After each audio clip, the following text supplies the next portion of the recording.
Imagine the smell of coal smoke in the distance, the gentle creak of wooden cartwheels, and a chill that seeps through 6 layers of wool, yet is still somehow described as invigorating by your father.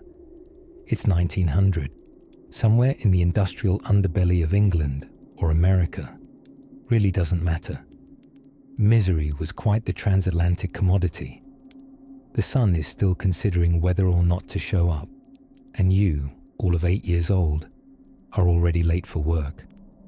You rise before dawn, not to meditate or sip herbal tea, but because the floorboards are so drafty, they basically cold punch you awake. You sleep in your clothes, not out of efficiency so much as economics. Why own pajamas when your factory outfit can double as nighttime attire? Plus, clothes softened by body heat are, quite honestly, less horrifying than the idea of icy trousers. Your mother, wearing an apron that's seen more flour than the local bakery, hands you a tin lunch pail containing something that may be porridge, or possibly a memory of porridge. Thick, grey, and with an emotional, soul-crushing weight to it. The texture is cheerfully described as gruel. That's your power breakfast. Deliciously devoid of vitamins. But hey, it keeps the ghosts of nutrition just close enough for plausible deniability. Now, off you go. Walking to the mill, or mine or match factory, pick your Victorian nightmare. A 2-mile trudge through soot, manure, and the occasional factory rat, who may or may not be unionizing. The cobblestones play a symphony of squelch beneath your boots. Birds chirp overhead, confused as to why anyone is moving before the sun does. You clock in by nodding at a foreman, who has the temperament of a rain cloud and the mustache of a minor aristocrat. He marks your name on a board with chalk, primitive, charming, and mostly incompetent. No time clocks here, just the honor system, and a deep, all-consuming mistrust. To think, just a few decades prior, childhood was mostly considered a mysterious hiatus between infanthood and unpaid field labor. But by 1900, with the delicious rise of factories, cities needed tiny hands for tiny machines. Children suddenly became pint-sized capital assets, sort of like human Swiss army knives. Versatile, replaceable, always slightly covered in lint. Your job today is, let's say you work as a piecer in a textile mill. Doesn't sound too scary, right? Except your role involves leaning into fast-moving cotton machines to retie snapped threads with your tiny fingers, while the machines themselves spin at a velocity that would terrify a caffeinated squirrel. Lose focus, and you may lose a thumb. 2 thumbs, however, were an extravagance anyway. Take heart though. At the end of your 14-hour shift, you earn 10 cents. Yes, 10 whole cents. Only 5 of which your father takes for rent and mood regulation. The remaining nickel can be spent on boiled sweets, or, more likely, saved for when your shoes finally give up and become interpretive sandals. Safety regulations? Oh, sweet summer child. Those are still marinating in early drafts of social consciousness. In 1900, child labor laws were more like strong suggestions that industrialists dismissed with a hearty chuckle and a puff of cigar smoke. And sure, some reformers were kicking up dust. People like Louis Hine were starting to photograph child workers to expose the horror. But the gears of progress moved slow, oiled heavily with denial and shareholder dividends. But here's where it gets properly dreamy. You, the weary child laborer, hunching over your loom beneath flickering gaslight, are unwittingly part of history's great industrial ballet. The rhythmic thump of looms, the clatter of carts, the chorus of coughs, all part of the lullaby of a world transitioning into modernity. You're not just underpaid, underfed, and underage. You're also remarkably significant. You didn't ask for this starring role in the grand play of industrial capitalism, but history rarely runs its scripts by the extras. You, like thousands of children, are helping build the bones of global economies, though no one will mention you by name in the business textbooks. And now, as the loom hums into the evening and your eyelids start to dance their own slow curtain call, you lean into sleep, not on a soft mattress, of course, but curled under a wool coat with straw poking you in impolite places. Still, if you squint past the soot and fatigue, you might just catch a neighborhood moon peeking between factory chimneys, reminding you there's still softness somewhere in the world, even if it's currently hidden under 13 tons of textile dust. If these stories help you drift off, please subscribe to the channel. It would mean the world to me. And before you fully fade into dreamland, I would love to know where you're listening from and what time it is there. Now rest, little historian. The story continues gently, just beyond the hum of the machines. The year is 1900. The United States smells faintly of coal smoke, regret, and a great many horses.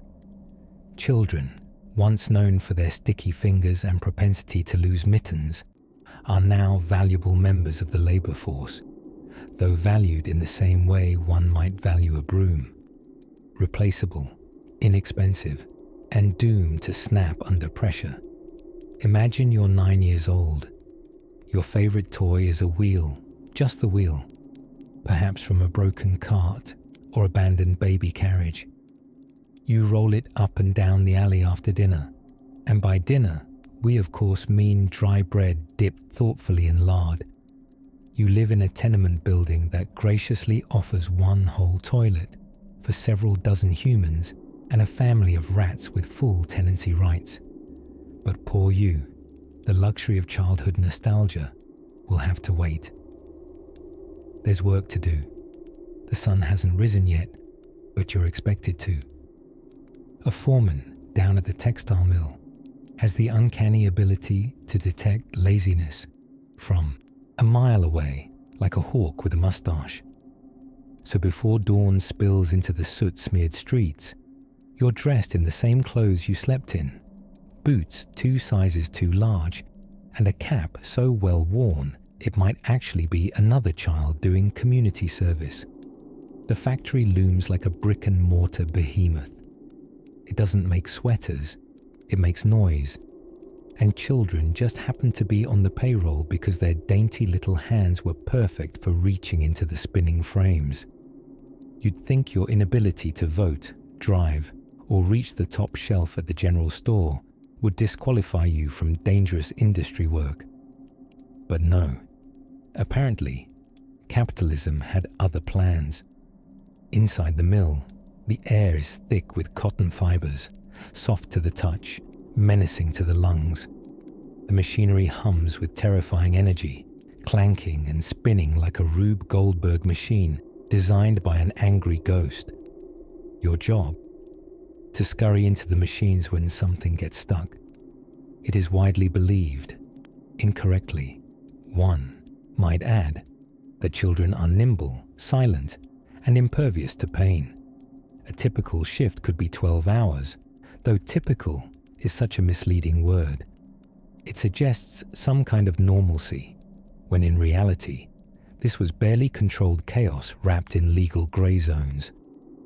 Breaks came not with rest, but with the foreman's brief disappearance for a sandwich. You could sit if no one saw you. If someone did, a grown-up someone, you stood up straight like a blessed little soldier. And here's the part that makes modern listeners clutch their ergonomic pillows tighter. All this labor, all this wheezing and limping and close brushes with the machinery gods earned you somewhere between 50 cents and $1 per week. Yes, week. But fret not. Mathematics was easier then, because you didn't have money to count, ever. The work doesn't stop with mills. Perhaps you're one of the many brave souls of 2 feet and slight stature sent into the coal mines. The mines, dark, damp, and not at all OSHA approved. Children here earn charming nicknames like breaker boys, tasked with separating impurities from chunks of coal as they sped along conveyor belts. The coal dust filled your lungs, painted your face a permanent shade of shadow, and guaranteed you'd grow up with the lung capacity of a very tired squirrel.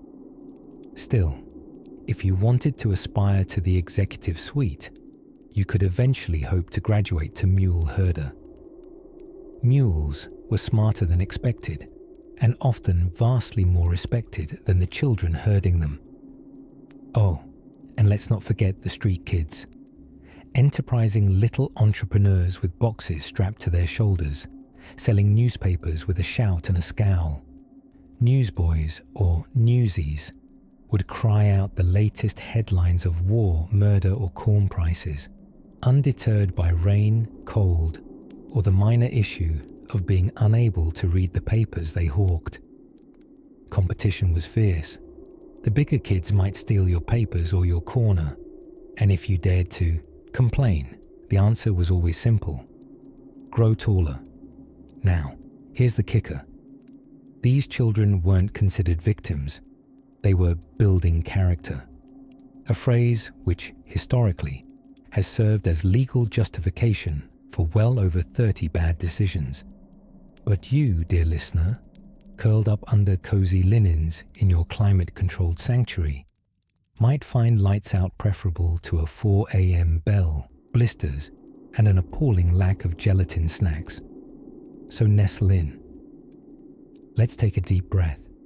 The machines are quiet now, the coal dust has settled, and the newspapers are folded neatly in piles. Let the echoes of that long day fade like steam on a window pane, because next you'll want to see how breakfast, yes, if you were lucky enough for one, wasn't quite what we'd call balanced. The year 1900, a time when horses still had serious job security, oysters were considered street food, and children, well, they were just very small employees with no union representation. Imagine waking up in a crumbly tenement in New York City, with roaches you've named because they've lived with your family longer than you have. It's morning, though the concept of morning is flexible when you sleep 4 to a bed, and the only clock you own is the church bell down the block. Your mother clucks around the room in a flurry, lace-up boots on, apron tied with millimeter precision. She gently nudges you awake with the softness of someone late for work, but still emotionally available. It's 5:30 a.m. You're 9 years old, and you've got to get to the textile mill before the sun remembers to rise. Getting dressed takes less time than sneezing. There's only one outfit, and you fell asleep in most of it last night. You grab your cap because every historically accurate child laborer must wear one. It's in the bylaws of nostalgic suffering, and step outside into the smoky embrace of America's industrial age. The streets are already stirring. Carts rattle by, pulled by weary horses who know your pain. A coal delivery wagon drops off today's dose of breathable black particles, and the air is thick enough to chew. You pass bakeries, your empty stomach growling at the scent of bread you can't afford. Breakfast, a miracle if someone slipped you a potato last night. You arrive at the mill, a red-bricked palace of productivity with windows so grimy they double as curtains. Inside is a cacophony of gears, belts, and managers shouting things like "faster" and "where's your sister?" Time cards are punched, literally in some cases. You start at the spooling machine, where the job is simple. Keep the threads from tangling, keep your fingers from joining the machinery. You're paid 10 cents for 16 hours, and that's only if you don't blink during lunch. A fellow child worker named Elsie coughs beside you. She's 12, wears boots 4 sizes too big, and has the look of someone who's seen things, mostly lint, but a sad amount of it. She used to work in the pickling factory until the brine did something permanent to her left eyebrow. This ain't so bad, she says. At least we ain't in the matchstick place. Whole building smells like doom and burning hair. She's not wrong. Phossy jaw, the darling disease of match factory girls, could melt your face like a Dickensian candle. But we're getting ahead of ourselves. Back at the mill, the spinning machine hums a lullaby of potential injury. You watch a co-worker get a sleeve caught. The daring rescue is successful, but the sleeve dies a tragic death. The foreman grumbles, "That's coming out of your pay." And everyone laughs, mostly because it's less horrifying than screaming. Lunch arrives at noon. Some children get a jam sandwich or a chunk of stale rye bread. You, a culinary revolutionary, have a carrot and dreams. You sneak it quickly, leaning against a wall that probably has cholera in its bricks. It's hot in the building now. No fans. Windows sealed to keep the dust in, or possibly to prevent escape. Your hands move rhythmically, wrapping spools, dodging broken threads, and wiping your face with a filthy cotton rag that was once a lace curtain in a more optimistic age. A boy named Thomas dozes off at his station and is promptly nudged awake by the supervising adult, who is, notably, also asleep but upright. The day drags on like molasses in January, but eventually the sun begins to dip enough to signal an end, or at least a temporary pause in the machinery's appetite. You clock out in the general sense. The time card is stamped. You are not. Victory. The walk home is quieter. The grit sticks to your skin like a souvenir. You pass stores you'll never shop at, men unloading crates of fish, and a dog that somehow always looks disappointed in you, personally. Home smells like boiled cabbage and exhausted feet. You eat in silence, curl back into the shared bed, and drift off to sleep with the soot still on your cheeks and weaving patterns dancing behind your eyes. Tomorrow is another day, another dollar, or rather, a dime. But in this dim, hard-working twilight, you doze into dreams, ones where the machines are silent and childhood means play instead of pay. And while you drift further into the murky velvet of sleep, let's ease ever so gently into a rustier job with even dirtier fingernails. The year is somewhere around 1900, give or take a few months. Time, after all, is a bit slippery when you're drifting through history in your imagination. The sun is barely stretching its arms over the rooftops of an American industrial city. A bell rings, sharply, like a fussy schoolteacher clearing her throat. Yet this isn't school we're waking up for. This is the factory. And instead of pencils and paper, you're carrying metal tools heavier than your lunchbox, assuming your family could spare a lunchbox. Let's say you're 10 years old, the sweet age of scraped knees, missing teeth, and endless curiosity. That is, unless you live in 1900, where at 10, you're not just a kid with dreams, you're a dependable wage earner. At least, that's the polite way of putting it. And by wage, we mean something like 50 cents for a week of elbow grease, finger calluses, and enough dust inhalation to qualify you as a chimney. You shuffle into the wool mill just as the rooster presumably regrets waking up at all. The air inside is not the gentle, lavender-scented kind. No, it's more of a damp, musty soup, a thick blend of grease, lint, oil, and the ghost of a neglected mop.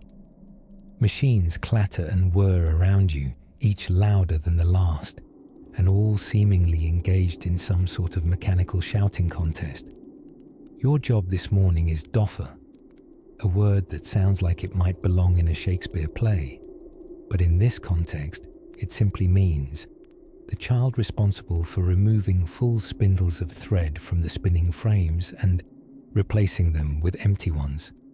You must be quick, You must be nimble, and you must definitely not get your sleeve or your hair caught in anything, because machines in 1900 don't come with safety instructions, or safety guards, or for that matter, sympathy.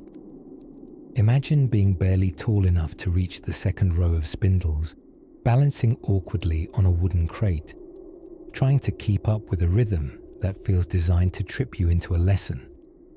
You are surrounded by other children, equally small, equally tired, all performing this delicate ballet amidst hulking steel giants. If you drop a spindle, you'll be scolded. If you daydream, you'll be scolded. If you pause to sneeze more than once, scolded again.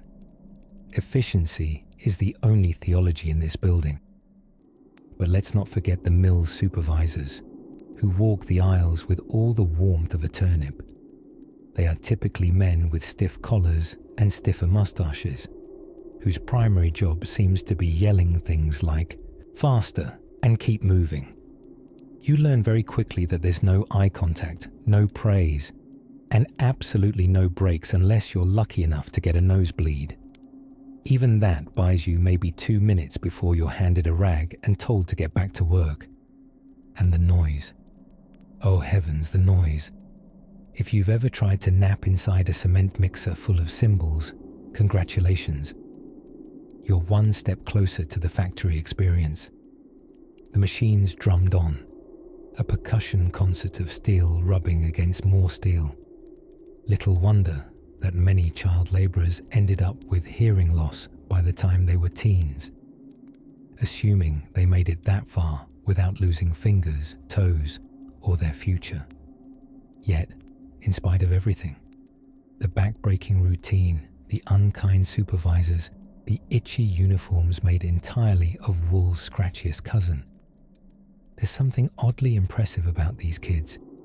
Not admirable, perhaps, because no child should learn to operate dangerous textile equipment before they learn long division, but still impressive in that Dickensian, weary-eyed, battle-hardened way. Their resilience is a quiet kind of rebellion, stitched together one spindle at a time. At some point, if you're lucky, you might escape mill life for 15 blessed minutes of lunchtime, which means huddling in a corner with a tin pail of last night's potatoes and trying not to get lint in your mouth. The other children laugh, not because anything is particularly funny, but because laughter is what keeps the hollow parts from sounding too loud. And as the machines drum on, and the sun finally finds its way through the soot-lined windows like a shy guest arriving late to a party, you begin to wonder, is there a better version of childhood out there? One with less cotton dust and more naps? Don't worry, little dreamer. In time, the laws will change. Reformers will rise, pens blazing, and eventually, even Congress will decide that perhaps children shouldn't be tripping over machinery in the name of economic progress. But for now, there is work to be done, spindles to catch, and daydreams to sneak in between the rhythms of industry. Let's shuffle softly now, out of the mill and down the cobblestone street, because there's another child waiting on the next corner. Not in a textile mill this time, but beside a heap of coal, a shovel, and a job that's even dirtier. And so, tiny boots clattered against cobblestone as the factory whistle screamed like a banshee that had skipped breakfast. It was 4:30 a.m., which is criminally early by modern standards, and, if you ask most 10-year-olds of 1900, criminal then too. But in the humming womb of the Industrial Revolution, children were expected to rise with the smog and outwork the sun. You, dear listener, have barely opened one eye by this hour. Meanwhile, your child labourer counterpart has already splashed a handful of icy pump water on their face, crammed a biscuit in their cheek like a survivalist chipmunk, and bolted down the street toward another 12-hour shift in a textile mill that smelled faintly of damp wool and crushed dreams. Let us take a moment a sleepy sigh really, to appreciate the marvel of the working breakfast. You see, no one had time to sit down at a nicely set counter with avocado toast and a curated podcast. Breakfast in 1900 was often whatever you could chew while moving briskly. Hard bread, cold meat, if you were lucky, a bit of porridge wrapped in yesterday's newsprint, possibly already flavored with yesterday's newsprint. But let's step carefully now, don't trip over the coal bins. To peer inside a textile mill, just as daylight begins to scratch its claws across the soot-fogged windows. Inside, the world hummed and rattled like a caffeinated wasp nest. Looms thumped in mechanical rhythm, spinning and snapping like the percussion section of an extremely tired orchestra. Children worked here as doffers, a word that sounds suspiciously like a quaint hobby, but was, in fact, code for small human, who removes full bobbins from spinning machines faster than you can say workers' compensation. If you were small and reasonably dexterous, you'd be tasked with crawling under the machines to rethread snapped yarns, a position known as a piecer. Half your day would be spent crouching, threading, crouching again, and hoping very sincerely never to sneeze inside moving machinery. The other half would be spent calculating how to remain unnoticed to avoid the foreman's stick, not a metaphorical stick, a literal, pocket-sized motivational device. And yes, many children were missing fingers. To add more juice to this already lemon-faced situation, ventilation in textile mills was somewhat non-existent. The air was thick with cotton fibers, dry and itchy as the inside of a Christmas sweater. Breathing could feel like inhaling a slow-motion snowstorm, but without the sledding, cocoa, or joy. And yet, these mills were considered the better workplaces. If you had truly poor luck, or lived in a town renowned for its misery, you might find yourself in a glass factory. In glass factories, children were often known as carry-in boys. Their sport, such as it was, involved sprinting across the factory floor, carrying molten glass on an iron rod, like Olympic relay runners who didn't get medals, days off, or basic cartilage in their knees by age 18. Imagine that. You're 11. You've never read a book for fun. You've never been to the zoo. Your main life goal is, don't drop this 2,000-degree blob of lava on your foot. Because if you did, you guessed it, that's an unpaid injury. Not to worry though. They'd just replace you with another boy. And perhaps an onion sandwich for the supervisor. Still, there was a certain marvel in how children adapted. A stingy sort of resilience. They formed secret teams in the shadows, informal alliances to help one another finish tasks faster or avoid the worst shifts. They passed down survival tips like folk wisdom, which bolts to dodge, which foremen tired faster, which machines made the best hiding spots. Some even used their lunch breaks, if afforded one, to study rudimentary arithmetic or spelling, slowly clawing their way toward a dream of something else. But don't think it was all Dickensian despondency. Children are stubborn creatures. They played marbles on lunch breaks, giggled at factory cats who chased invisible rodents, and sometimes stuck bits of cotton in their noses and pretended to sneeze just for a laugh. Human spirit is a baffling thing. It learns to skip even in the cruelest boots. As the day wore on and the machines grew hotter, the air became thick as syrup, and eyelids drooped just so. The supervisor's voice echoed in the distance. Back to work.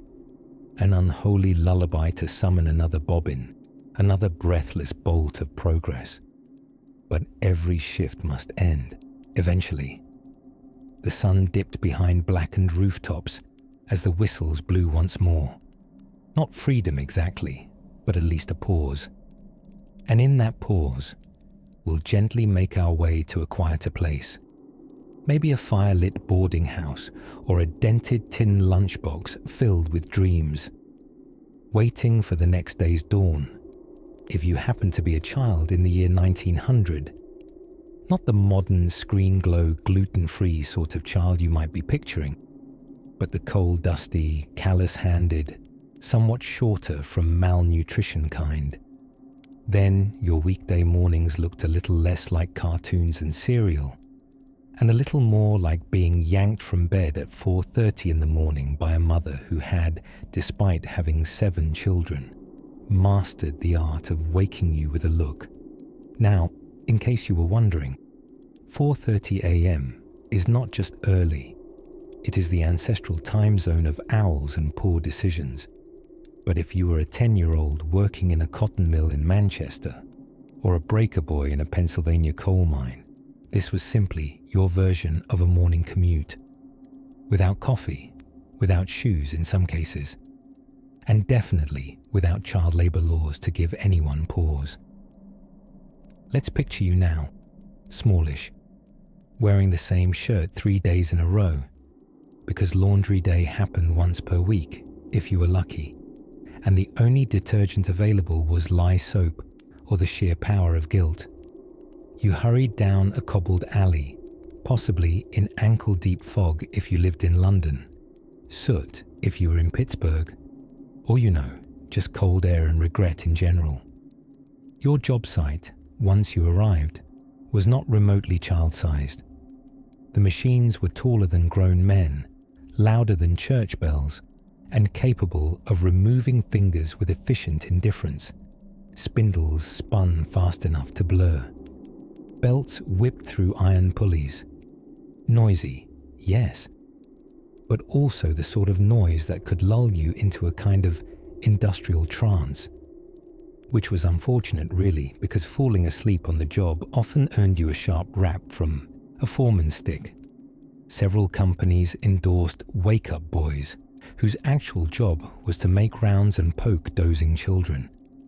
It's not the sort of role that makes the resume sparkle, but it paid 12 cents a day. 12 cents. That might buy you a meat pie and something ambiguously apple-shaped if you were thrifty, but more often, your entire paycheck went back to the family pot, which was less a pot than an emotional casserole of hope, debt, and maybe actual stew. Now, back to the cotton mill, which frankly deserves its own spooky soundtrack. One of the most dangerous jobs was the doffer, a small child responsible for removing full bobbins of thread and replacing them with empty ones mid-spin, because nothing improves dexterity like pressure and moving parts. Fingers were often lost, but workers were not replaced unless the injury was visible enough. One particularly chilling phrase used in factory ledgers was replaced due to disfigurement, which would be bad enough if we weren't talking about 4th graders. But perhaps you didn't work in textiles. Perhaps your occupation took you underground, to the mines. Being a breaker boy involved sitting on a plank of wood above a conveyor belt of freshly mined coal. Your task was to reach in, yes, with your bare hands, and remove rocks and impurities before the coal moved on. These belts never stopped and were not designed with child safety in mind, because those two words were not yet invited to dinner together. Fingers lacerated, clothing caught, and always lungs slowly filled with coal dust, turning from pink to grey before you could file for adolescence. Amazingly, despite all this, you might still be expected to attend school. In the evenings. Night school, which sounds romantic, until you realize it meant squinting at arithmetic by candlelight. After a 10-hour shift, while trying not to fall asleep in a chair too wobbly to be trusted, and a classroom too cold to be motivational. Teachers in these schools were usually stern, underpaid, and sometimes former workers themselves. They taught basic literacy, math, and, if time allowed, a touch of moral virtue. Though honestly, If anyone deserved to misbehave a little, it was you. You'd spent the entire day dodging fire, metal, or coal in a tightly buttoned shirt and shoes made from regret. Saturdays offered a bit of relief, not weekend as we think of it. There was often a half day of labour. But come Saturday evening, if your work week had finished without serious injury, you might get to play kick the can in the alley, or watch a travelling performer demonstrate the shocking novelty of a trained ferret. Yes, a trained ferret. Simpler times, harder times, ferretier times, and as you drift off now, the lanterns of the night school flickering, coal dust settling in your hair like toxic snow. Let's wander quietly toward the cramped upstairs bedroom you share with 4 siblings and a mattress stuffed with burlap and secrets.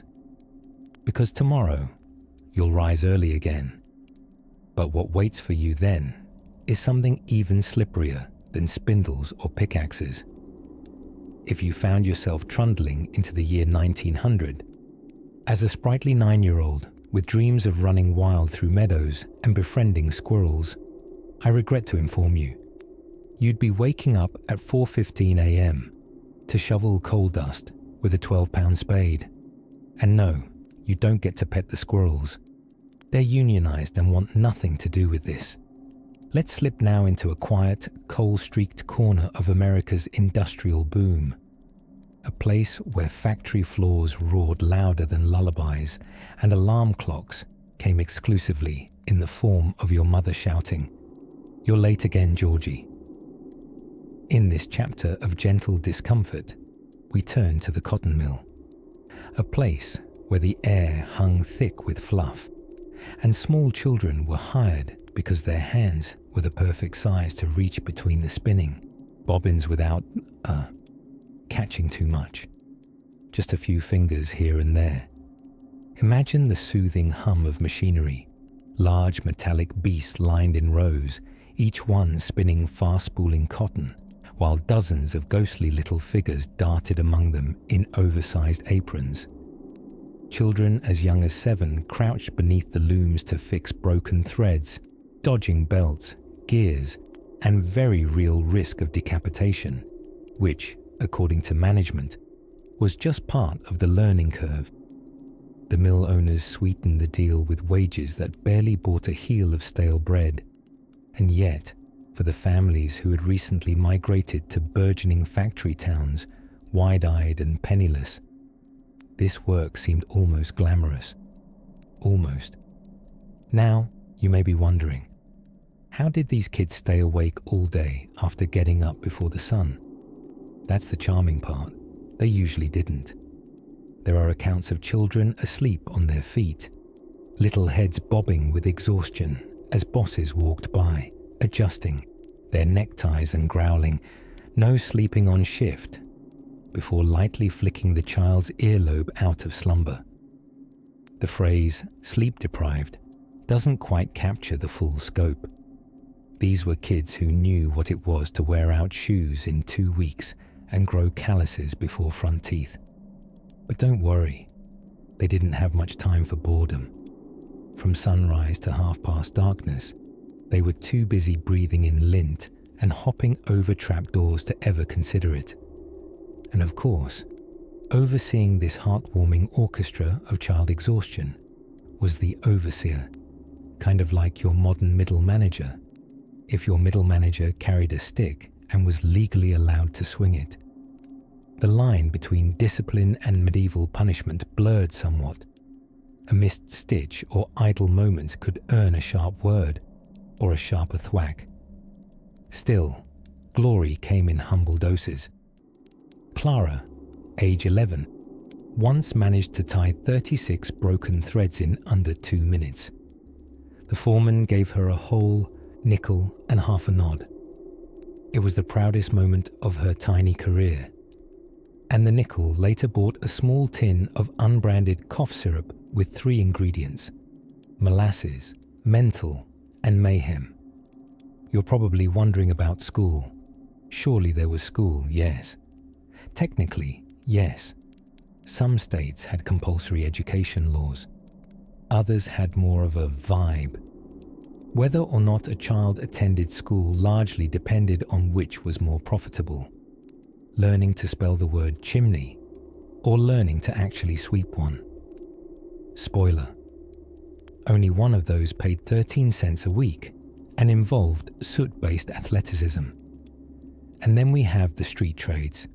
Oh yes, the ones that turned the cities by dawnlight into swirling ballets of orphans and errant headlines. Newsboys, bootblacks, match sellers with voices like old accordions.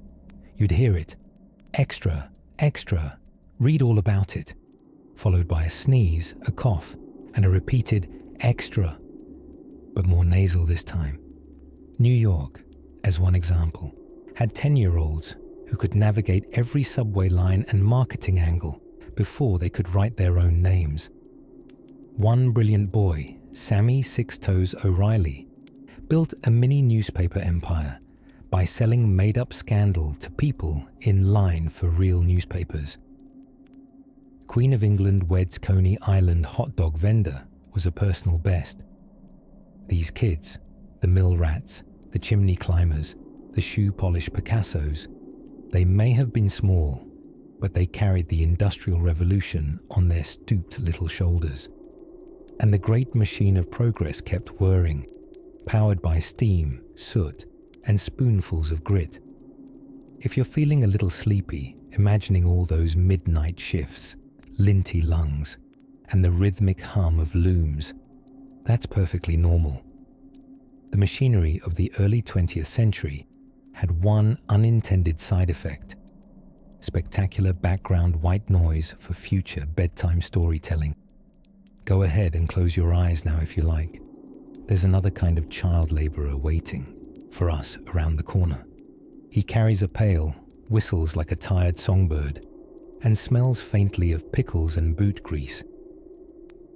In the hazy hum of a factory morning in 1900, long before most roosters had even bothered to shrug off their feathers and get to work, a small boy named Clarence was tightening his shoelaces. Technically, they were just bits of twine he'd found behind the ice delivery wagon. But in a world where bare feet meant send me to the coal room, even twine was a luxury. In the heart of the Industrial Symphony, the spinning mills roared like metal dragons, and 10-year-olds like Clarence became master weavers of fabric and of the delicate art of avoiding fingers turning into jammed gears. Job hazard number 1: becoming intimate with machinery that looked like it belonged in a steampunk horror novel, but operated more like a bladed tumble dryer run by Dickensian goblins. The factory supervisor, Mr. Millet, whose moustache seemed to have been dyed with coal, dust and regret, blew a whistle at precisely 6:30 in the morning, not because it helped organize anything, but because without it, he felt people wouldn't know he had authority. Clarence, nimble as ever, darted past sacks of raw cotton and into his station for the day, the dreaded lint room, where the air was more thread than oxygen. Being a lint scavenger sounded cute until you realized it meant crawling under moving machinery to collect debris with a flattened spoon and an old sock. Imagine playing hide and seek with a meat grinder. That was Clarence's Tuesday. Doctors of the era, and I use doctors loosely, many were just barbers with stethoscopes, had a delightful term for the lung disease this caused: byssinosis, or Monday fever. Because naturally, if you're going to make children work 6.5 days a week, you give their respiratory systems the courtesy of a themed ailment. And yet, even among danger, you'd find daydreams blooming. Young workers traded half-crushed buttons like currency and told tales by the boiler room furnace of a far-off land where children went to school and didn't get smacked with broom handles for blinking slowly. One girl, Elsie, swore she had a cousin in Pittsburgh who'd seen a classroom once. No one believed her, but the idea glowed in their minds like a warm biscuit on a cold lunch break. By 10 a.m., Clarence had completed 3 bucketfuls of lint, endured a slap on the wrist for being too expressive in the eyebrows, and had fashioned a tiny mustache out of thread fluff. It had gone entirely unnoticed by his co-workers, but Clarence knew. You had to make your own fun when your hobbies included dodging flying shuttlecocks. Lunch came at 11:30 sharp, a feast of dry bread, pickle juice, and boiled cabbage water, served with all the formal ambience of a prison riot. Children sat on overturned crates, giggling like miniature inmates, and whispering about a rumoured unionizer who'd passed through town, a magical figure draped in corduroy and conviction, who told kids they ought to have brakes and shoes, a dangerous radical indeed. But, as with fairy tales, such heroes vanished before lunch ended, and the machines called them back. Afternoon brought eye strain and the soul-nibbling lull of repetition. Faster than you could say no safety regulations. The spinning jennies howled, and workers returned to a Pavlovian rhythm, where the bell meant exhaust yourself harder. Some children, if they stood too long in one position, would momentarily forget their own names. Machine brain, they called it. It wore on you the way water wears on stone, slowly and with impeccable dedication. Still, Clarence cheered himself up by imagining he was an undercover prince, banished to a spinning mill until he proved his worth via lint collection. His sceptre, a bent spoon. His kingdom, a corner of the wheel room where pigeons made their dusty nest. By 6 p.m., the bell rang like the voice of a deity, blessed and final, and kids shuffled into the dusk, coughing thread and dreams into the twilight. There was school for some the next morning, if their town had one, and if the family didn't need the extra income from selling cabbage door to door, or babysitting ducks for nickels and pie crumbs. Clarence stretched his arms as wide as one could in a starched, too small smock, and walked the 5 blocks home beside Elsie. She asked if he thought the years would ever get easier. He thought about it for a moment, then lied kindly. Sure, someday they'll invent a job where you just sit and stare at light boxes all day.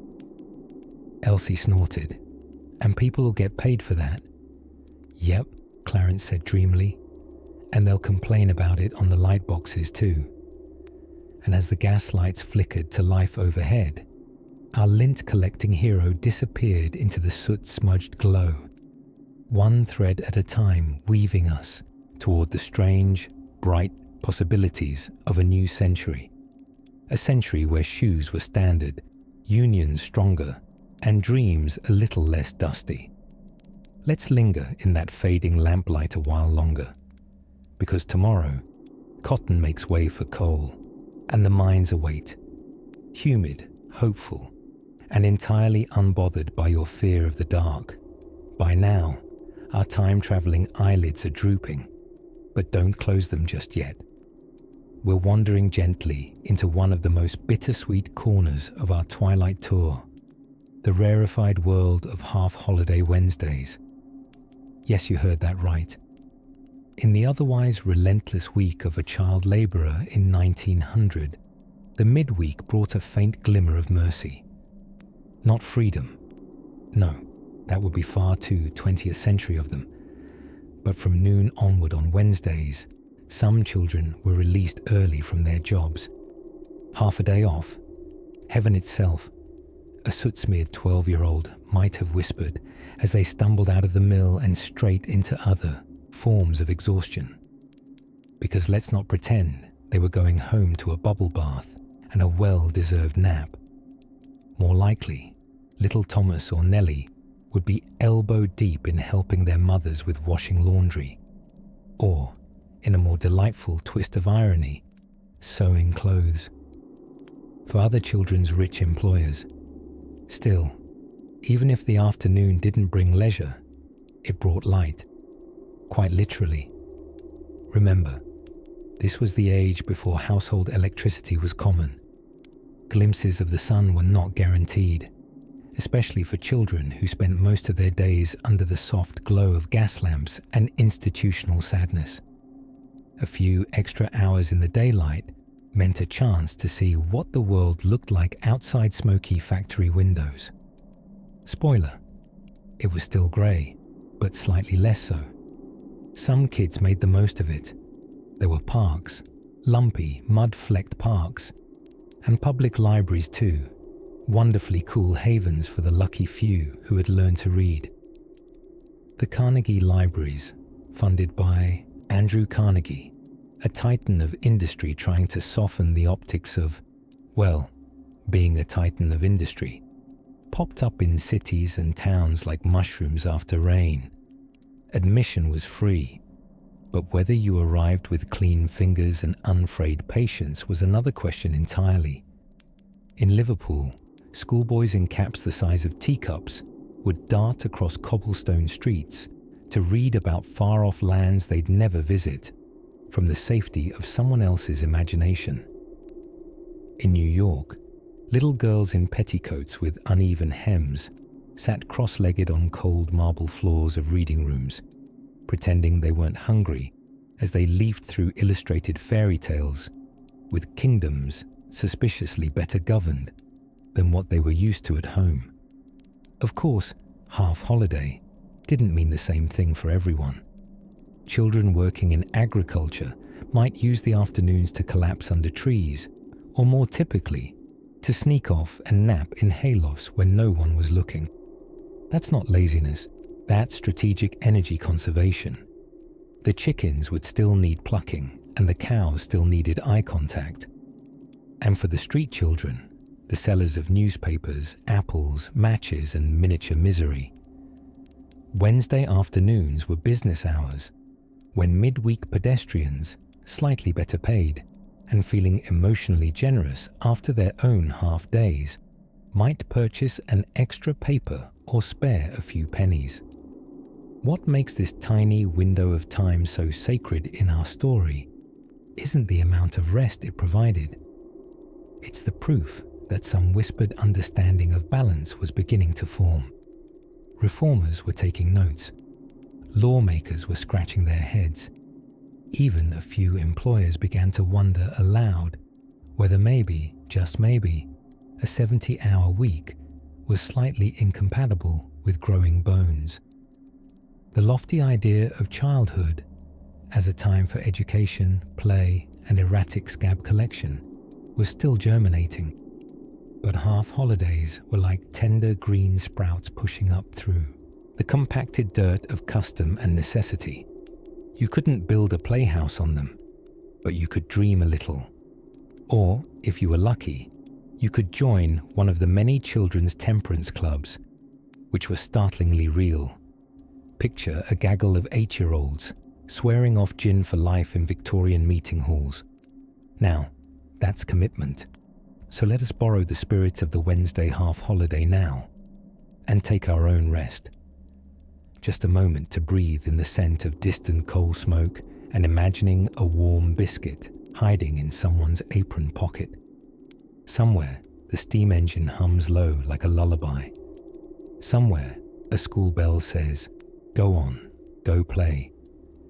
And somewhere just ahead in the dusk, there's a crowd of children in newsboy caps, cupped hands around whispered legends, stories not of kings or generals, but of a peculiar place, the company store. In the grimy, coal-smudged heart of early 20th century Pittsburgh, the factory whistle was less of a sound and more of a commandment. It bellowed through foggy morning air like a great steel deity clearing its throat. By 5 o'clock, children yawned themselves into their boots, buttoned up coats they hadn't grown into yet, and, if they were particularly optimistic, dunked a piece of bread into yesterday's tea, hoping it had somehow gained nutritional value overnight. young boys marched toward the steel mills like an army of underslept Dickensian extras, and steel itself, cold, hot, molten, unforgiving, would become the first thing they knew as real work. Not math, not recess, but molten steel. This wasn't building character. This was character being forged under duress, while someone shouted at you to move faster or lose a limb. Often tucked in corners of these massive industrial caverns were boys called greasers or door boys, not because they fancied pomade and doors, but because they had the distinct privilege of oiling machine parts, crouched dangerously close to whirring gears. The job required tiny fingers, not qualifications. Safety protocols were best described as implied, and fingers were treated as optional accessories. Now, to understand the full absurdity of this, picture this. A 10-year-old, perhaps named Eddie, with cheeks still soft and chubby from babyhood, balancing a grease can in one hand, ducking under a belt-driven flywheel spinning at hundreds of revolutions per minute. Everyone just hoped he wouldn't sneeze at the wrong moment. Up in the cotton mills of Massachusetts, meanwhile, another miniature workforce gathered, girls and boys, some as young as 8, who were entrusted with maintaining thread tension in spinning frames. With long factory rows humming like angry choirs of wasps, the children darted between the clanking looms like living tune-up tools. When threads broke, which they did constantly, a nimble child had to reach in, retie, and reset before the machinery chewed up the rhythm and, on particularly unlucky days, the child's hand. School, theoretically, still existed. In practice, if you were lucky, you'd go at night, reeking of oil and grasping at the alphabet with the same manual dexterity you applied to sorting bobbins all day. Education was considered a noble goal, sure. Just one that came after 10-hour shifts, eye strain, and the small matter of where your next meal was coming from. Keep in mind, these weren't secret horrors. Everyone knew. Factory owners knew. Parents knew. Even presidents knew. But work meant money, and money meant food. And as long as tiny fingers turned profits, outrage politely stayed seated. Until muckraking journalists, with names like Nellie Bly and Lewis Hine, started showing the grown-up world what was really going on behind those child-sized time cards. Hine, in particular, had a camera and a talent for standing still at just the right moment. He documented children in shoe factories, coal mines, sugar beet fields, and glass-blowing furnaces, each photo an accusation bathed in flickering gaslight. He didn't just take pictures, he captured ghosts.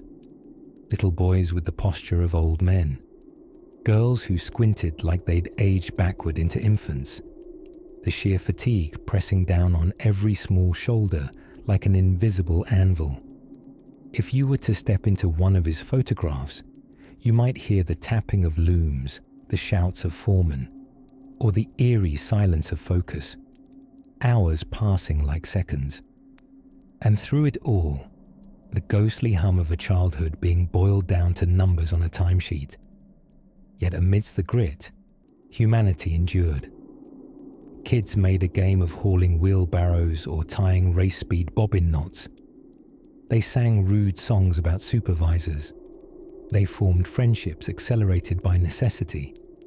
There's something eternally bonding about escaping death by gearing together before lunch. Change came slowly, and not without fuss. Public sentiment evolved, laws were introduced, and eventually, people began to agree that perhaps children should not be employed in occupations best described as forearm threatening. The shift was less like a revolution and more like a fog lifting on a morning no one had realized was night. But even with reforms scraping their way onto the books, the fact remained. A childhood spent in a factory didn't simply reset at quitting time. It hung on, in the bones, in the lungs, in the early greying hair. Those who grew up in factories often became adults with quiet smiles and worn hands who never spoke much of what they'd once done before they were 12. And now, as the last shift bell fades across the coal-darkened horizon, let us glide gently from the spinning bobbins of Massachusetts to a more dangerous, perhaps even flammable, subject: the surprisingly perilous business of selling newspapers on the corners of bustling cities, where the stories on the page were sometimes less dramatic than the lives of those crying extra, extra. Let's tiptoe back into the factory, shall we? But very quietly this time. Imagine the muffled hum of machinery, the clinking of spools, and the occasional shuffling of tiny feet inside scratchy boots that hadn't fit for a full 2 growth spurts. Somewhere in a New England textile mill around 1901, Little Sam's 12-hour shift is just reaching its thrilling midpoint: lunch. Except, of course, that lunch was often a slice of bread, maybe a dab of lard, and certainly no napkin. Now, if you were imagining breaking into a smile about now, there it is. Here's a warm historical tidbit for you. Many child labourers didn't sit down for their lunch. No, these miniature go-getters often ate standing up, beside the very machines that could, on a mischievous day, claim a finger or an entire sleeve for their own mechanical dinner. Workplace safety wasn't so much a concept as it was a wistful whisper from the future.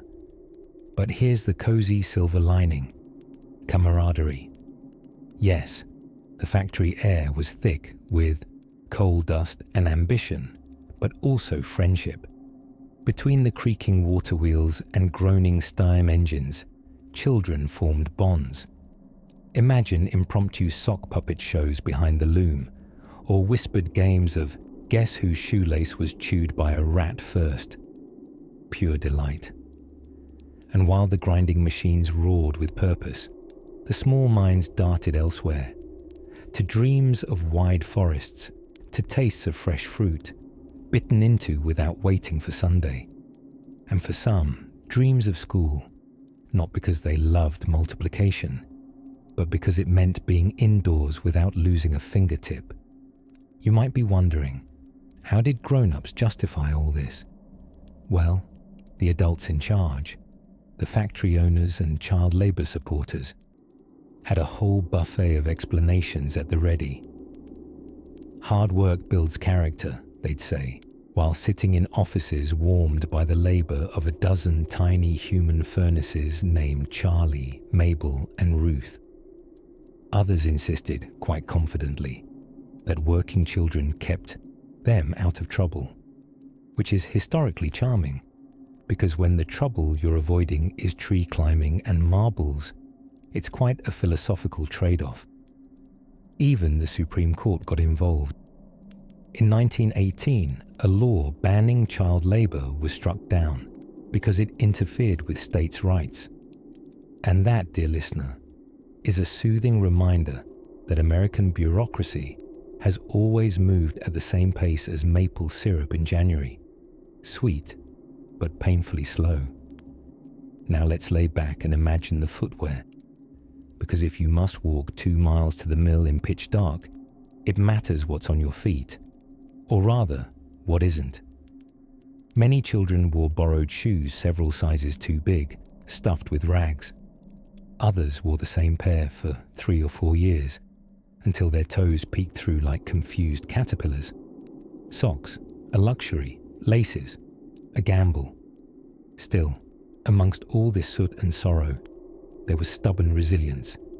Children adapted, they joked, they stole moments to play. To imagine a boy named Frankie, age 9, smudged with grease, teaching his friend Clara how to whistle like a bird, between clattering shifts of the spindle.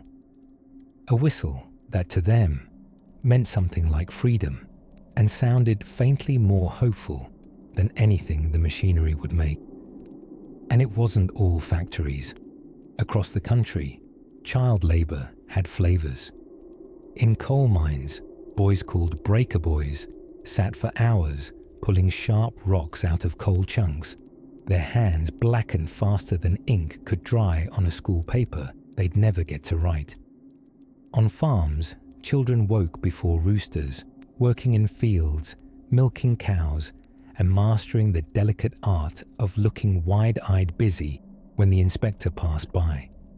Yet even as voices rose in protest, and child labour laws began creaking their way around legislatures, the children themselves were mostly silent.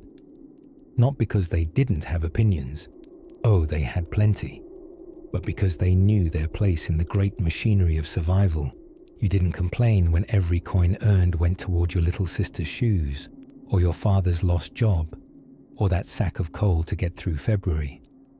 So tonight, let's give a tiny nod to those small, calloused hands, whose stories ended not in history books, but in the quiet corners of family memory. And let's drift gently toward the next sleepy stop, where straw hats and school bells appear on the foggy nighttime horizon. The year is 1900, and young Annie May is wide awake at 4:45 a.m. because, well, she has to be. It's her job. Yes, 11-year-olds had jobs then, not helping mum clean out the garage kind of jobs, but actual labour, the I'm technically paying rent kind.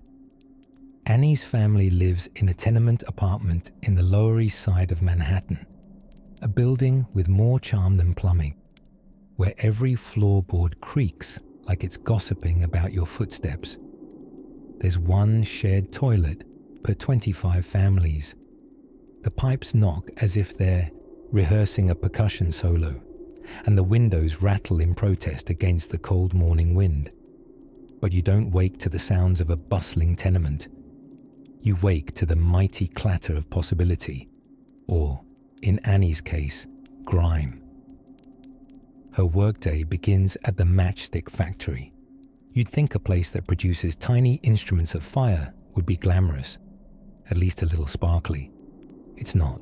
It's grey, it's dusty, and it's full of mysterious white powder that workers refer to, quite ominously, as Fosse. Chemically accurate, yes, it's white phosphorus. Friendly name?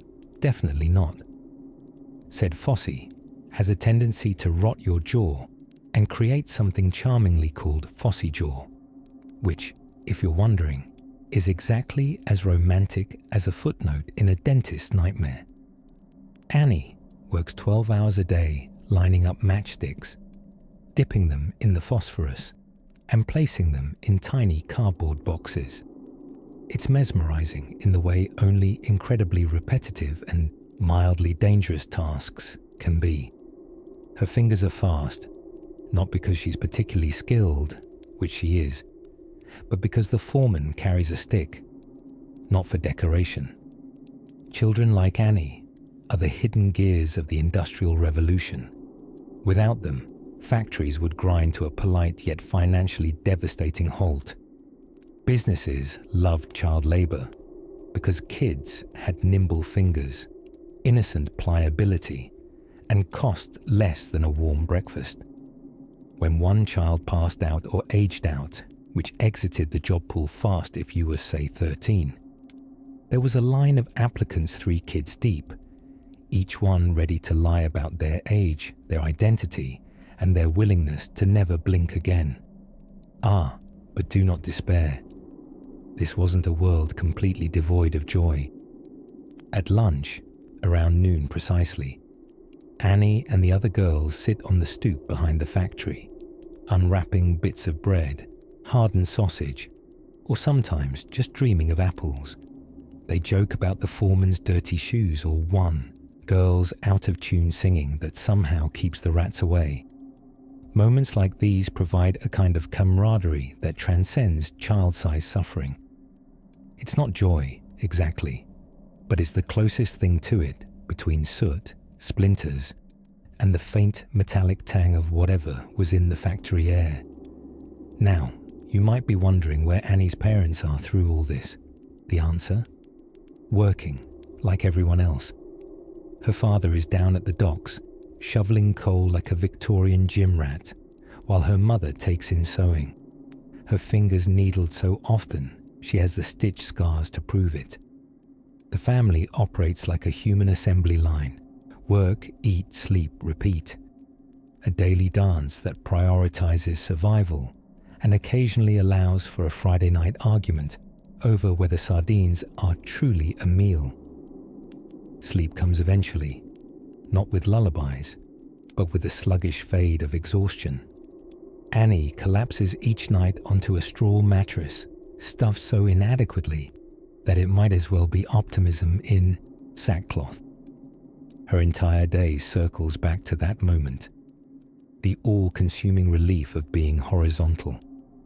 Before she drifts off, she traces a dream in her mind, a dream of school, a place she's never been, because education doesn't pay the rent. A school with pencils that didn't smell like factory glue and books with pages untainted by coal dust. In her dream, she's not making matches. She's writing stories about them, imagining a world in which the workers aren't quite so small and tired. In her mind's eye, the classroom has windows, real ones that open and let in honest-to-goodness sunlight. And it is there, hovering between reality and reverie, that we find Annie tonight, among the delicate blur of fantasy and fatigue, where the match girls might whisper their own histories, and the sparks of tomorrow gently flicker in the murky air of yesterday.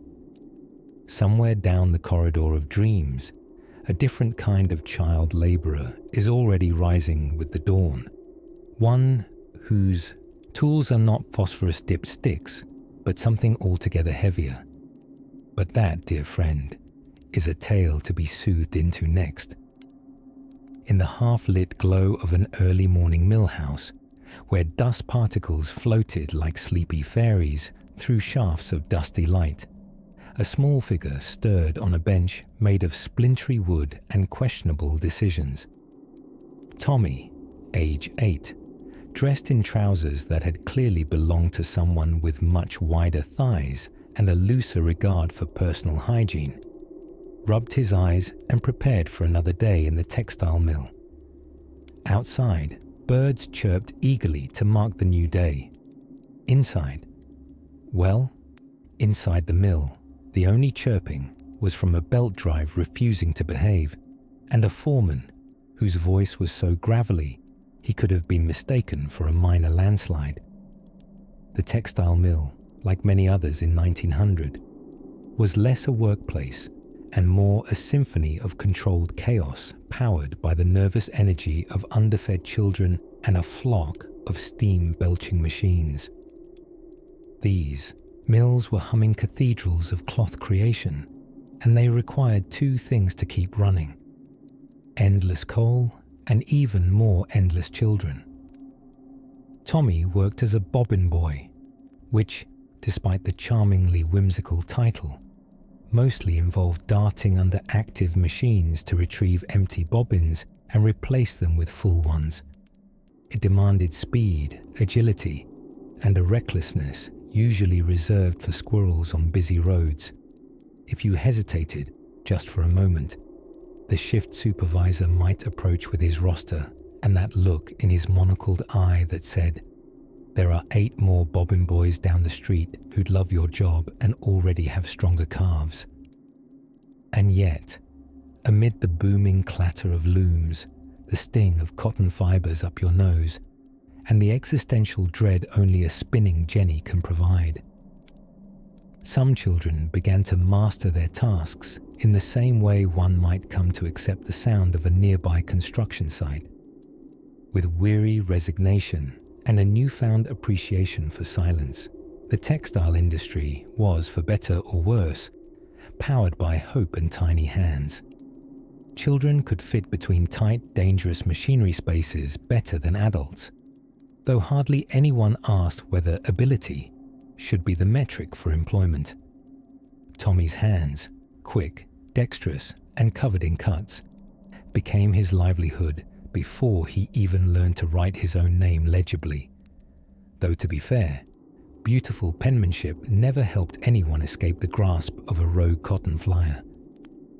The hours were long, 12 to 14, depending on the mill's ambition that day, and meal breaks were brief, generally marked by a crust of bread and something vaguely resembling soup, often consumed while leaning against a wall of flannel bolts that felt oddly comforting once you stopped noticing the mildew. What's astonishing, perhaps, isn't that these children endured it all, but that they developed entire social orders within their workplace. The taller boys were kings of the loom room, though they'd often trade their status for a biscuit or a glimpse at the one comic strip someone had smuggled in from the city. Girls, when permitted into mills at all, often worked in packing, twisting yarn spindles while supervising their little brothers under thin pretenses of sibling supervision. The truth was, most kids looked out for each other in the smallest of ways, sharing tricks for staying awake during the afternoon slump, inventing songs to match the rhythmic squealing of the machines, or hiding each other's scuffed shoes so nobody got caught resting. There was a surprising dignity in it, even in the face of what was truly absurd negligence. Some even found rebellion in small things. Tommy once tied a ribbon from a discarded bonnet onto the factory cat, creating a brief sensation when old Whiskers sauntered past the manager's office looking suspiciously regal. The children laughed, quietly, because laughter, though frowned upon, was one of the few remaining luxuries not confiscated at the door.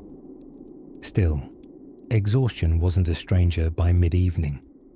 Heads would droop, shoulders slump, and fingers move just a bit too slow for comfort. That's when supervisors rang bells or flicked the nearest child gently-ish on the back of the head, not out of malice, necessarily, but out of horrifying habit. Safety measures were more aspirational than operational, and workers' compensation was a concept largely reserved for fairy tales or the occasional pamphlet from a distant labor union. And while we drift with Tommy past his 12th hour at the loom, blinking wearily under the gas lamps, we begin to see shadows stretch across the mill floor like sleepy arms, looking for rest. Tonight, as the last bell echoes and the bobbin bins are tucked away like brittle dreams in corners, we may wander next, toward a different world altogether, a place with sootier skies and children who don't dodge flying thread, but something heavier still. If you were a child labourer in 1900, as we're pretending you are, for the sake of dreamy, dusty historical immersion, then by now your tiny boots would already be soaked through with the grime of the morning shift.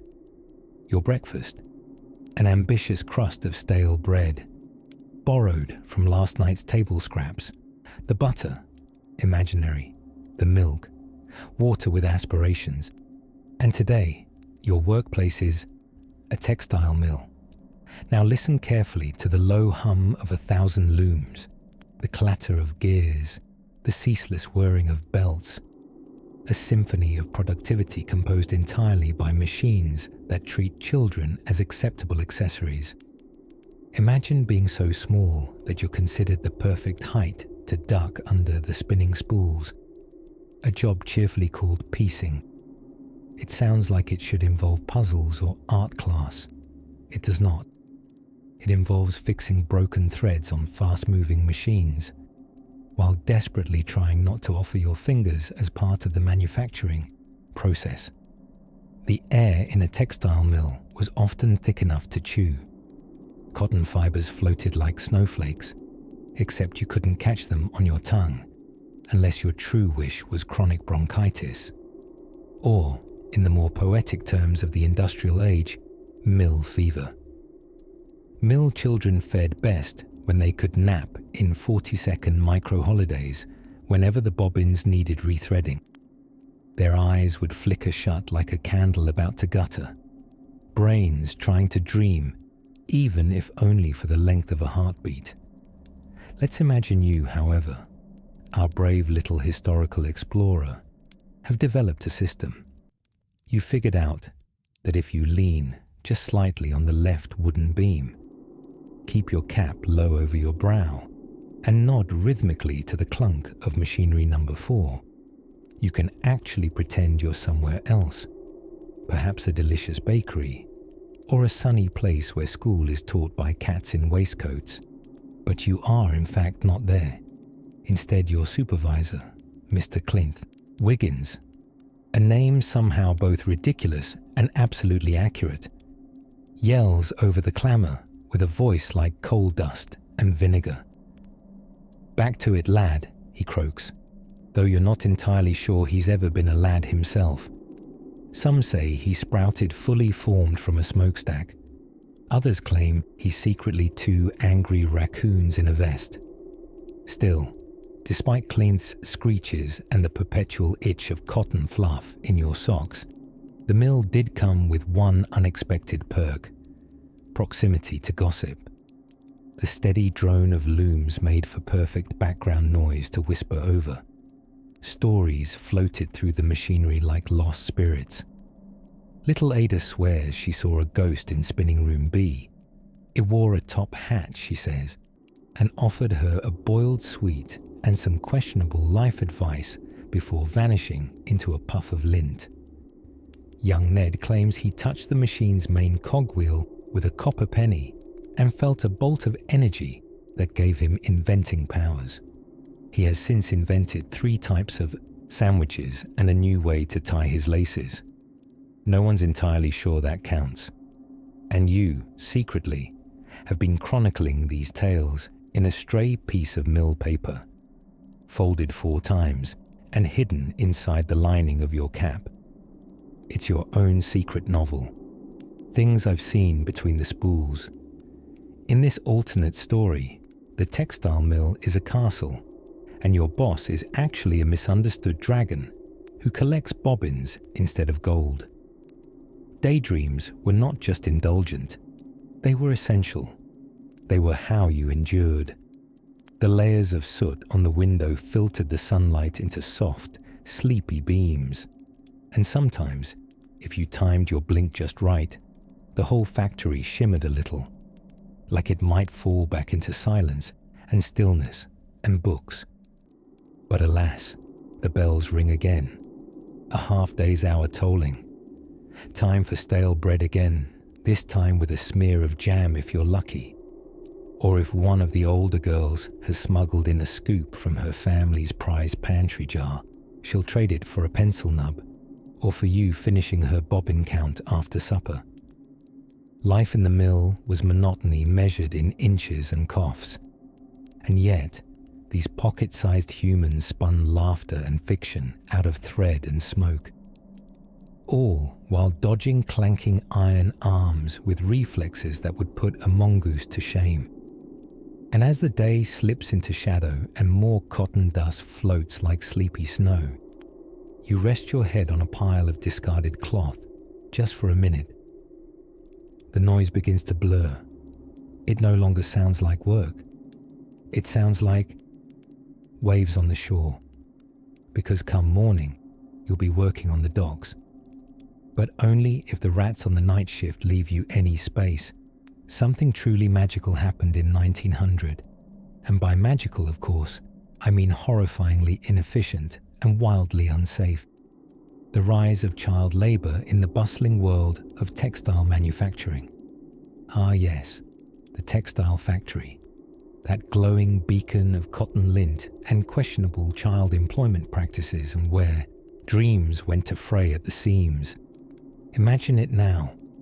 The low hum of a single light bulb dangling from a wire, its modest glow illuminating rows upon rows of machines with more gears than your average steampunk novel. A young girl named Clara tiptoes between thundering looms, about the size of a small truck and slightly more aggressive. She's 11, which is basically 47 in factory years, and she's already earned her stripes, by which I mean minor lacerations and a persistent cough. Clara's job is to doffing, a term that sounds charming, perhaps even quaint, until you realize it means she exchanges full spindles of yarn with empty ones on moving machinery, often without the machine stopping, because profits. Her fingers are nimble, wiry things, and the overseer watches them with the intensity of a hawk who's also disappointed in you. She works 12 hours a day, 6 days a week. Sundays are off, but don't get too excited.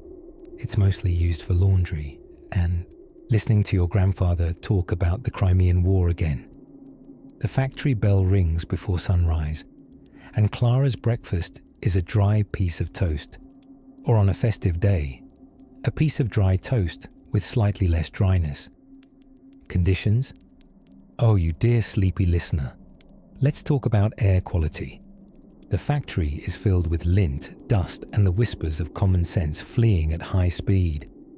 Workers develop something called mill fever, which sounds poetic, but is actually just chronic respiratory illness seasoned with industrial spice. Many children, like Clara, would lose their hearing from the unrelenting mechanical clatter. But don't worry, the machines drowned out your screams too, so it was a real win-win for everyone involved in pretending this was normal. Now, in the locker room, which is more like a sad little nook with a nail hammered into a support beam, Clara might find a moment to talk with Thomas, age 10, a nimble, shoeless boy with a lively mind and only minor scarring. His job is to crawl under the machines and retrieve bits of cotton, lint, and the occasional missing screwdriver. This role, known beautifully as piecer or scavenger, involved a unique talent, avoiding being crushed by a loom that weighed more than 2 horses on a bad day. Thomas prides himself on being the fastest in the factory. He once timed his dart under machine Améjour 6 to a record of 11 seconds, narrowly missing a spinning belt that tried to steal his cap. Everyone applauded. Well, internally. Outward praise could be considered loitering. What's most fascinating, and by that I mean horrifying with a top hat, is how normal this all seemed. Society at large shrugged and muttered something vague about building character. Factory owners occasionally slapped a children's welfare sign on the wall, right next to the one reminding everyone not to bleed on the cotton. Yet, these children, like Clara and Thomas, had their own resistance. Small moments of rebellion, like sneaking a smile, humming tunes while sweeping up lint, or hiding pebbles in their shoes to feign a limp and get out early. Human spirit, it turns out, is nearly as durable as the machines themselves. Back at home, after her shift, Clara dozes with her head on a sack of flour, the kind of pillow only 1900 money could buy. Her dreams shift between floating spools and fields she's never seen, peppered with fragments of a life beyond soot and steel. Her mother brushes her hair gently, whispering dreams of Clara becoming a teacher, a rare and radiant aspiration not tied to a flywheel. Was anyone trying to stop all this? Eventually, some reformers raised their voices, asking the altogether sensible question, why are there 8-year-olds working 80-hour weeks? But in 1900, those voices were still soft, still considered overly sentimental, or downright un-American. Oh, history, you mischief maker. One quiet evening, with the factory floor temporarily silent for repairs, Clara hears her own footsteps echo for the first time. It's strange, beautiful, and doesn't smell like grease for once. She twirls once, like children do, dizzy with a moment of peace. A foreman interrupts naturally. But the twirl, that sticks. Little rebellions, after all, plant big seeds. And while the engines rest and the air settles just slightly, we too can pause and gently drift from the rattle of looms to a world slightly softer, where another layer of stories awaits. By the time most of us have stretched, checked our phones, and debated whether to microwave oatmeal or skip breakfast entirely, a child labourer in 1900 might have already put in 3 hours of work, 2 if they were lucky, and none of it involving notifications or oats. Let's drift our gaze ever so softly to a place that was once the rhythmic heartbeat of many childhoods, the textile mills. Vast brick buildings humming like a mechanical lullaby. If your lullaby happened to be composed entirely by clanking looms and the occasional shout of, "Mind your fingers, girl." It was inside these mills that armies of small hands darted in and out of danger like squirrels in a thunderstorm. Why children, you ask? Because their fingers were small, nimble, and not terribly expensive to replace. While adult workers might ask for wages, dignity, or bathroom breaks, children were delightfully affordable. Mill owners with moustaches that seemed to grow in proportion to their profits insisted that child labour was character building. Certainly, it built something, like widespread respiratory problems and calluses where childhood dreams used to live. Take little Clara, age 9.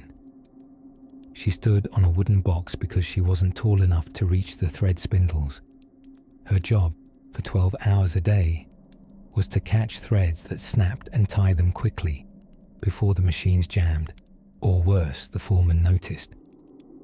Clara had dreams too. Once she wanted to be a school teacher. But at the stroke of dawn, her classroom was a warehouse.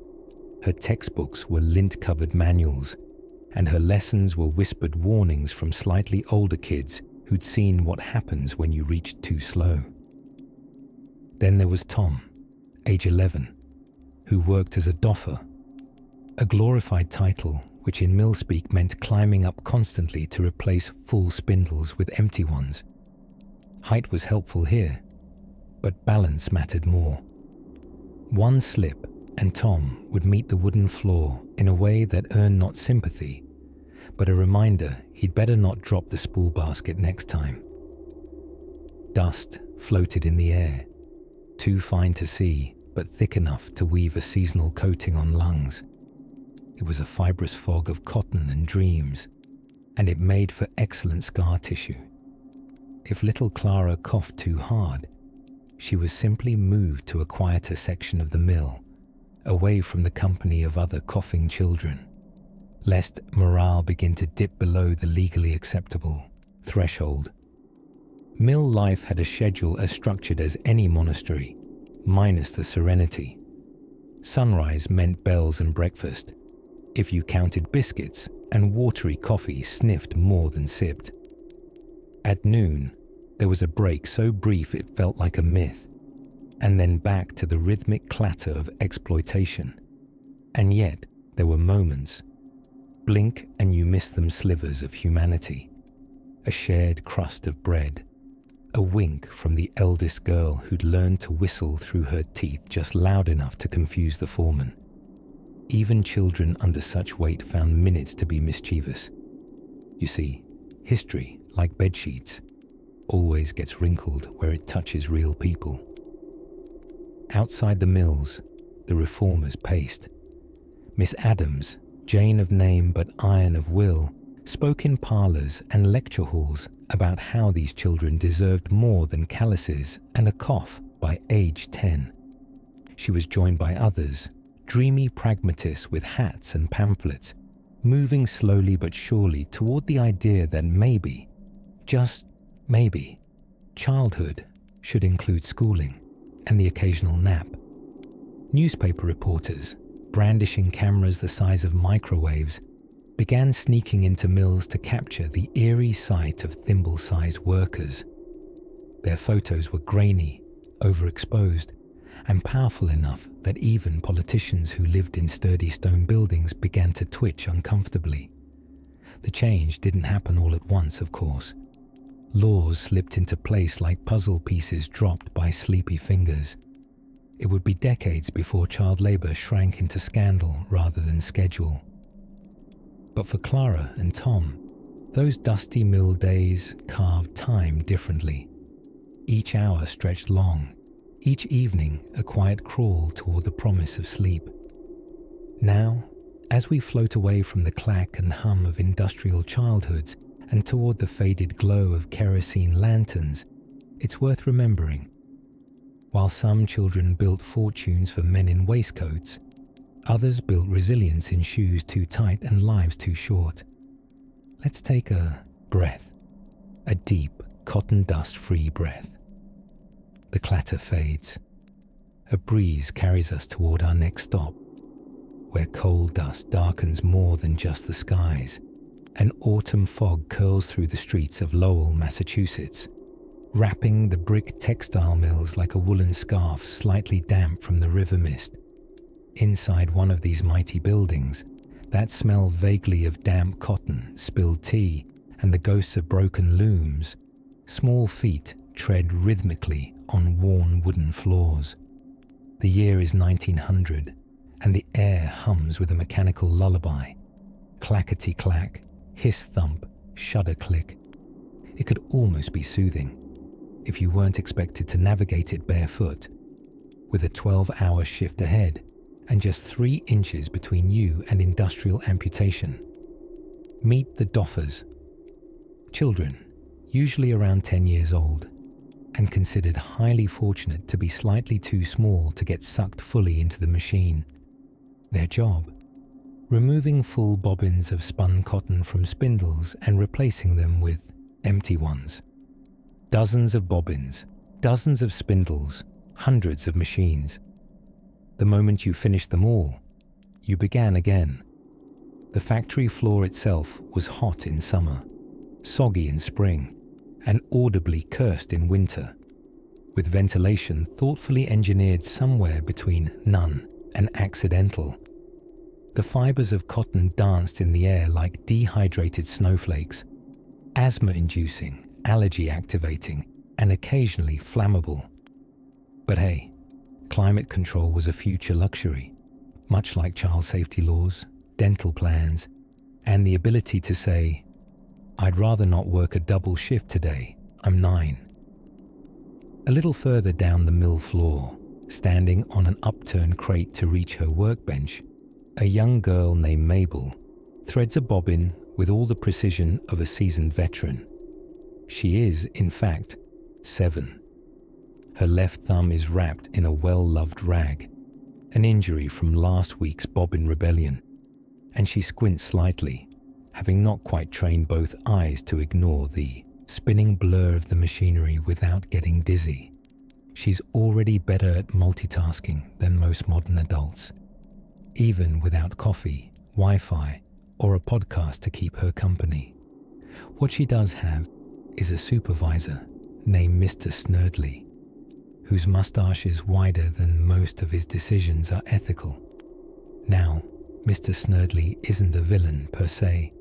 He simply believes that children are uniquely constructed for factory work, nimble, tireless, and unlikely to unionize. He walks the factory aisles with a clipboard and a watch, careful to note which children are too slow, too short, or too conscious. No dawdling, he calls, as if the children are joyfully loitering among the looms, sipping lemonade and composing haikus about industrial capitalism. Poor ventilation, long hours, and very little food had another charming perk: hallucinations. Several reports from mills during this period noted that children occasionally developed spindle fever, a dreamy, dissociative state where everything blurred into the perpetual motion of cotton and spool and the thrum of machinery. Some even claimed to see the machine speaking to them, like metallic prophets of overwork. Don't worry, nothing too severe. A nap, a biscuit, and several years of psychological recovery usually did the trick. Then there were the kickers, elderly gentlemen, whose job it was to wake up anyone who dared fall asleep at their post. They carried small sticks, boots, or simply a bracing whistle to the ears. No soft lullabies here. If your head nodded, your dignity was clipped promptly back to attention. You might wonder, where were the parents? The answer is charmingly grim, often working in the same factory or others nearby. Mom and Dad were too exhausted or desperate to oppose the system that paid for, well, rent on one damp room and maybe some potatoes. Plus, child wages were often essential supplements to meager family incomes. In some cases, a 10-year-old's salary kept the lights on, albeit gas-powered and faintly hazardous. But there's something quietly fierce about these mini-workers. A resistance, slow but inevitable, simmering right under the surface of oily overalls and uncombed hair. Mabel, for example, has tucked a folded flyer beneath her mattress at home, passed secretly from hand to hand. It speaks of reform, of shorter shifts, and, be still her cotton-covered heart, something called free education. But that movement, like so many things in history, brewed slowly, on breaks stolen in corners, whispered over cracked mugs of milk. For now, the bobbins spin, the machinery hums its hypnotic song, and children like Mabel carry on, dreaming of, if not better days, maybe at least a full day off. Now, as the shift bell rings its end-of-day refrain, and Mabel's aching feet trace their way home through cobblestone streets lined with soot and hope, we drift ever closer toward a fate-altering turn. One set not by the loom, but by the growing whispers of those brave enough to speak. The year was 1900, and if you were a child labourer with the blissful misfortune of working in a textile mill, congratulations. You now had a front-row seat to the world's loudest, dustiest, most lint-saturated symphony. Imagine the sound of 50 lawnmowers, one accordion, and a poorly oiled tank all operating simultaneously inside a giant wooden barn. That was your work soundtrack. But today, we're not focusing on the cacophony of cotton mills or the peculiar scent of decades-old wool grease. Tonight, we shuffle quietly into the world of coal breakers, the Earth's dark, gritty underworld, tended to by none other than children. The coal breakers were enormous factories of stone and soot, built beside Pennsylvania's anthracite mines. There, amidst the black dust and industrial murmur, worked the breaker boys, small, underpaid guardians of America's growing appetite for home heating. Their job: sit on wooden benches and pluck slate and other impurities out of coal as it rumbled past on fast-moving conveyor belts. Not what comes to mind when dreaming of childlike wonder, unless your wonder happens to be bronchial. These boys, often between the ages of 8 and 12, would arrive before sunrise, cloaked in soot by the time breakfast would have been served in a more forgiving household. They weren't provided protective gear for the dust. In fact, the only protective measure available was the occasional cough and an early onset respiratory condition. They sat for hours, hunched over chutes, using their bare hands to grab sharp, jagged fragments of slate. The work was relentless and oddly rhythmic. The conveyor never stopped, and neither could they. Some boys developed a peculiar kind of dance, involving alternating hands and gentle wriggles, just to ease the cramping. The older boys, with hands like gravel and eyes squinted into permanent suspicion, sometimes turned this into a competition. Who could grab the most slate without slicing a fingertip? Who could stay quiet longest without coughing? Who would blink last when the foreman tossed a lump of coal their way for missing a piece? Prizes included pride, a piece of stale bread, or having your name remembered by someone for more than 20 seconds. And yet, In an inexplicable corner of this darkness, camaraderie flickered. Boys would share bits of candy, usually hoarded for weeks, or sketch epic charcoal stick duels on the limestone walls. One might draw a mustachioed coal monster in retaliation for having his cap stolen.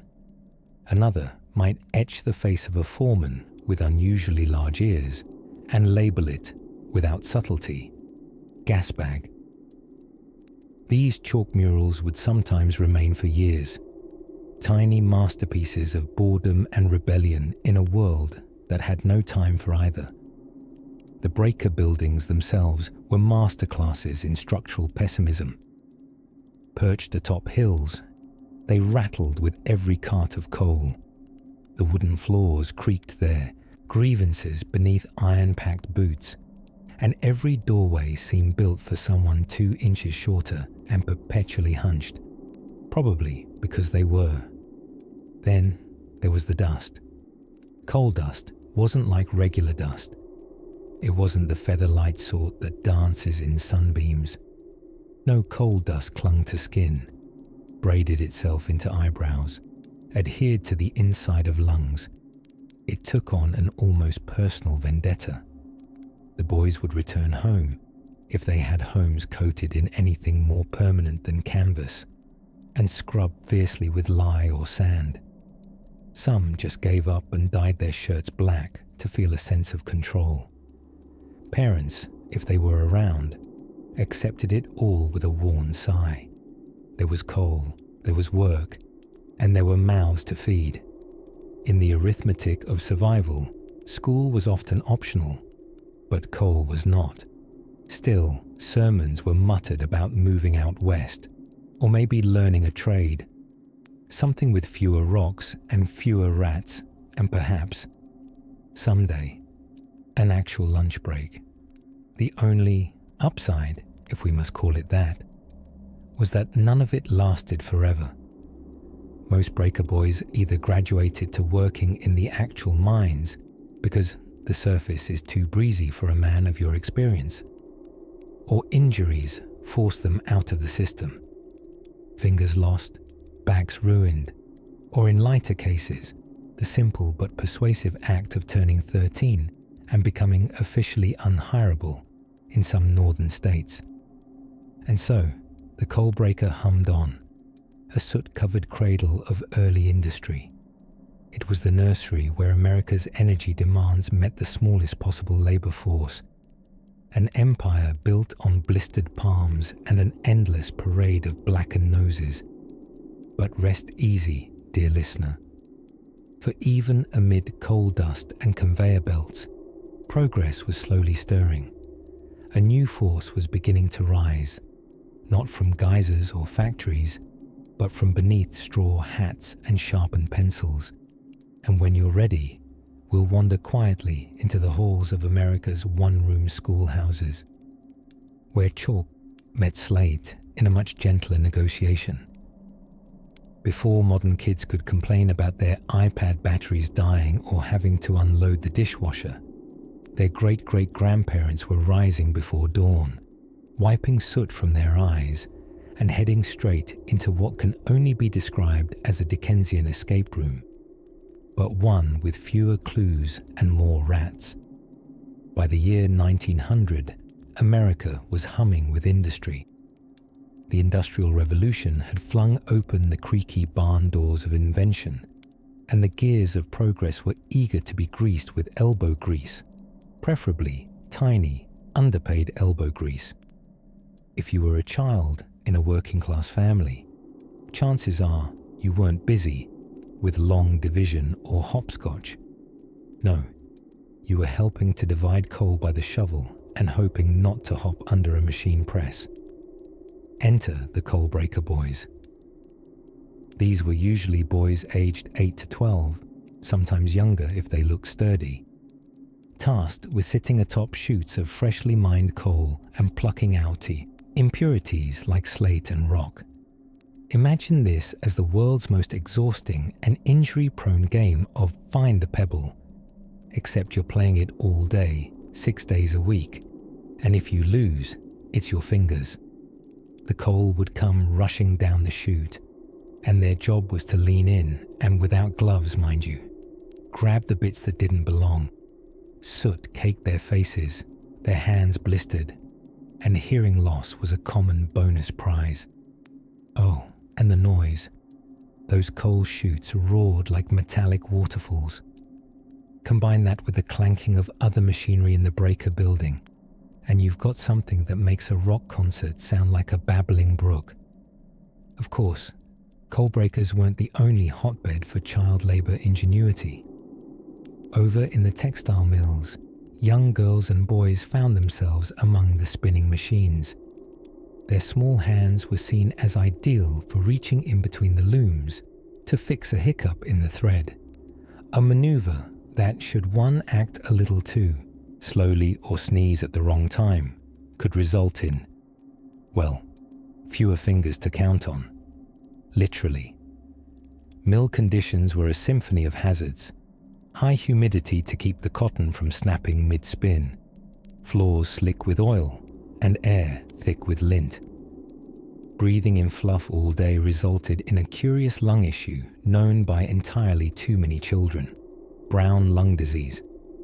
It sounds like a mythical plague from a pirate novel, but unfortunately, it was real and the opposite of revered. Children in glass factories danced a similar jig around danger. Boy cutters were given metal rods to push molten glass into molds fresh from the furnace. What does that mean? Picture being 12, overly curious, and handed a tool to stir something roughly as hot as lava soup. Pacing, precision, and pain tolerance were all job requirements. Eye injuries were frequent, burns even more so, and in the quiet moments, one assumes the smell of singed eyebrows hung like a fog. And what did all this back-breaking, finger-risking, lung-tarnishing work earn you? Perhaps a nickel or two a day. That's right, roughly enough to buy one postage stamp or half a pickle if the vendor was feeling generous. But parents with 6, 7, 8 kids didn't really have the luxury of letting their offspring lounge around reading penny dreadfuls or tossing marbles. They needed every cent, nickel, and coal-dusted quarter available to put bread, or at least bread-like substances, on the table. Regulations, workplace inspections. Pfft, those were quaint ideas mostly found in political cartoons, and the far-off dreams of social reformers named things like Beatrice or Horatio. Reality was that employers delighted in the nimble little bodies that fit perfectly between gears, under looms, and behind heavy machinery that no grown-up was flexible or foolish enough to reach into. And lest we forget the street kids, newsboys, bootblacks, and errand runners. These were the freelancers of their time, dodging trolley cars, hollering headlines, and sleeping in alleys when times got lean. Industrious, sure, protected, not remotely. Was it all grim? Not entirely. Some found pride in their work, camaraderie among their fellow soot siblings, and the occasional moment of joy, perhaps a makeshift game with a tin can, or a warm roll smuggled from a tolerant baker. But let's not gild the gas lamp. The 1900s weren't cozy for working kids. Still, reform was on the horizon, though its footsteps were quiet and cautious. And by the time the sunsets began to last a little longer and classrooms started to replace factory floors, the conversations had begun. But before we visit those slow but powerful ripples of change, let's linger just a little longer in the twilight world of the factories, where the whistle blowing at the end of the shift was often the sweetest sound a tired little worker could hear. In the hushed, coal-dusted lull of the early 1900s, somewhere between the brassy clatter of lunch, pails, and the weary sigh of overworked boots, there existed a curious cast of young spectators in the great puppet show of capitalism, messenger boys. Picture this: a 12-year-old in a flat cap, slightly too large shoes worn smooth by 1,000 city blocks, and a crushed sandwich in his pocket, galloping through the warrens of downtown Chicago like a Dickens character on a 3 Snickers a day diet. Except replace Dickensian fog with smoke from a dozen industrial chimneys, and you've got something that smells remarkably like ambition, or possibly charred pork fat. Messenger boys, often referred to as runners or errand devils if someone was feeling punchy, played a vital role in the communication economy before anyone had dreamed up group chats or worryingly fast email replies. Businesses, hotels, news offices, and about 100 grumpy uncles relied on these miniature couriers to deliver telegrams, parcels, or an ominous slip of folded paper that simply read, "We need to talk." The job may have sounded wholesome, romantic even, like being a city's nervous system, with news and secrets coursing through your legs. But in actual practice, if you were a messenger boy in 1900, it meant you walked. A lot. No, even more than you're imagining. Try wearing through your only pair of boots before Wednesday and getting a lecture on shoe leather economy from your shift manager, who is also 12. There were bicycle boys, true, but those had their own odd hierarchy. Owning or renting a wheel gave you elevation in the messenger caste, like being knighted, but you had to dodge horse carriages and the occasional aggressive goose. The finest of these lads could zip between bank buildings faster than a sneeze in a breeze, delivering receipts, ledgers, threats, and crumbs of romance to office lobbies filled with glass, brass, and cigar smoke. But the messenger trade had a darker side, one that never made it into the sentimental pamphlets tucked between your grandmother's knitting needles. You see, management often paid by the delivery, not the hour. So boys fought for distance, not metaphorical distance, literal daily miles traveled, with quarter-weight sacks and half-grown shoulders. Quicker boys made more coin. Slower ones starved. Time off. Not unless you were unconscious. Even illness was expected to be polite and wait until Saturday afternoon. An injury might merit sympathy, unless you had the gall to bleed on a telegram. Now, if you're imagining a gentle winter morning, a boy warming his hands over a newsstand coal stove, surrounded by other lads all swapping baseball gossip and dreaming of nickel sodas, I commend your imagination. Unfortunately, all of that happened mostly in movies, decades later. The authentic 1900 messenger boy often huddled inside Western Union offices, blankly eyeing the ticking wall clock and wondering if apoplexy or stairwell incident would get him out of the 12-hour shift. And then there were the temptations. Cities like New York, Boston, and Cincinnati were layered with a charmingly unsupervised vibrancy. For a bored 14-year-old in possession of a company badge and a bicycle, the day could quickly veer from business to mischief. Some boys detoured to penny arcades, billiard halls, or, scandal of scandals, to the theatre, where scantily clad women danced the scandalous shimmy and no one asked for proof of age. These lapses didn't go unnoticed. Employers got wise. Agents were sometimes dispatched to tail the tailor's tailors, so to speak. One particularly poetic telegram supervisor described these wayward boys as sparrows with telegraph wires for wings. And as cities evolved, so did reforms. Eventually, labour boards caught wind that small, hard-working children with sunken eyes were maybe not the ideal workforce. Public pressure grew. Turn-of-the-century do-gooders worried less about telegrams and more about truancy and child morality, which, in fairness, is a pretty reasonable priority shift. But in 1900, regulation was still warming its coffee, and the messenger boy carried on, part burnout, part myth, completely underpaid. As the city lights dim and the horses finally return to their stables, we leave our telegram-toting sprites coasting into dusk, boots scuffed, knuckles cold, and eyes just a bit too old for their tender age. But tomorrow's messages were already waiting, tied up in the wire room's corner basket, smelling faintly of ink and mystery. Let's linger now, for just a moment, in that sweet in-between place before the next job, the quiet space of anticipation, because something else is stirring in the din of 1900s America, and it's got an awfully big loom and very little coffee.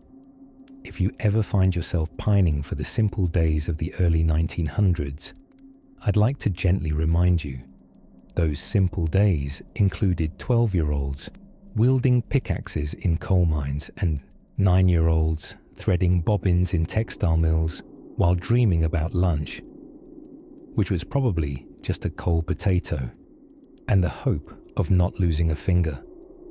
By the turn of the 20th century, America was humming with the clinks and clatters of the Second Industrial Revolution. Cities ballooned, factories sprouted like soot-covered mushrooms, and child labor was not just common. It was an entire economic strategy. Not out of malice, mind you, but out of a national delusion that small hands meant superior productivity, thoughtful in the most chilling way. Let's drift into a cobwebby Pennsylvania textile mill around 1902. It's a long brick coffin of a building, its windows fogged with lint, its air thick with damp cotton dust. The floor shudders with the drumming of enormous looms, their wooden frames rattling like skeletal teeth. And there, flitting between spools and whirring gears, is young Clara. She's 11, she thinks. Birthdays are a luxury when time is measured in shift, changes, and she's a doffer. Her job is to remove full spindles of thread and replace them with empty ones. Sounds simple, until you realize it involves darting under and around machines capable of defingering a curious child faster than you can say occupational hazard. Clara works from 6 a.m. to 6 p.m. with only a 30-minute break for lunch. She is paid cents, not dollars, cents. Enough to afford a crust of bread, maybe some molasses if she's having a good week. But she isn't complaining. To her, this is just life. School, that's a place for children with less economic usefulness. Education is for the very young or the absurdly rich, or for boys occasionally, if someone remembered. In the coal towns of West Virginia, little boys as young as 8 worked as breaker boys. Blink and you'll miss them. Half buried under coal dust, perched above breakers. Those are industrial machines that crushed coal into graded pieces. They'd sort out slate from coal, by hand as the black rock thundered past. No gloves, just sharp eyes, nimble fingers, and an ever-present threat of being swallowed by machinery or developing black lung disease before finishing puberty. Now, you may be wondering, didn't anyone think this was bizarre, immoral, or at the very least laughably inefficient? That's the funny part. People did. Reformers, unions, muckrakers all took a shot at exposing the horror. But industry had power, children were cheap, and laws, when they existed, lacked teeth. There were states where child labor laws existed on paper, but enforcement was a voluntary activity about as effective as using tissue paper as riot gear. And yet, there were flickers of pushback. The National Child Labor Committee was formed in 1904. One of their most effective tools was Lewis Hine, a soft-spoken photography teacher turned investigative dream crusher. He would sneak into factories disguised as Bible salesmen or fire inspectors and photograph the utterly unchildlike expressions of child workers trapped in adult nightmares. His haunting photos weren't just art. They were evidence. Through Hines' lens, Clara's life became real to lawmakers in Washington. The nation saw her wide, blank stare, her calloused fingers, her too old posture, and began to squirm. He captured breaker boys, their faces hollowed with soot, their eyes sagging like old blankets. Pressure built. The Keating-Owen Act of 1916 was passed to restrict child labor across state lines. But the Supreme Court, ever ready to ruin someone's moral high ground, struck it down 2 years later for infringing on states' rights. Progress, it turned out, was a winding river that kept looping back to the same tragic bend. Still, slowly, stubbornly, things began to shift. By the 1930s, with the New Deal and the Fair Labor Standards Act, federal protections finally began to stick. It would be some time before child labor was truly on the ropes, but the bell had rung. And yet, back in 1902, Clara doesn't know any of this. She's hunched over her doffing frame, humming a warped lullaby her mother once sang when they still lived on a farm. Before sickness and foreclosure delivered Clara to the looms, she's thinking about supper, probably another bread crust, maybe a plum if she's lucky. Outside, the sun is setting behind smokestacks lined like bricks on a burnt cake. Inside, the machines never sleep. Not yet. But maybe, just maybe, tomorrow will inch us forward. Let's wander a little deeper next time, toward the children who worked not in factories, but in the streets, shouting headlines newer than their knees, while mill chimneys puffed like mechanical dragons into the smoky sky, and the factory bells tolled more ominously than church chimes. Something else was stirring in the soot-streaked heart of 1900. Young brains. Yes, even in the grit and grime of child labor, some children were starting to say, "Wait a second. Now, don't get too excited." This wasn't an uprising of tiny revolutionaries wielding mop buckets and broom handles. This was subtler, quieter, and more likely to be scribbled on the margin of a scrap paper timetable than shouted from the rooftops. See, in those days, education had become a kind of dangling carrot. Not the fancy caul and quinoa kind of education we indulge in now with school apps and ergonomic lunchboxes, but something much humbler. A few hours each day in a worn-out classroom, often attached to the mill itself or tucked behind a church, where children sat on splintery benches and tried to learn their letters before the next 14-hour shift. Literacy, it turned out, was starting to look a lot like a ticket out. Of course, laws were being passed gingerly too. The late 1800s and early 1900s saw the rise of what we now call compulsory education, which sounds either like a blessing or a soft threat, depending on how much you enjoy geography quizzes.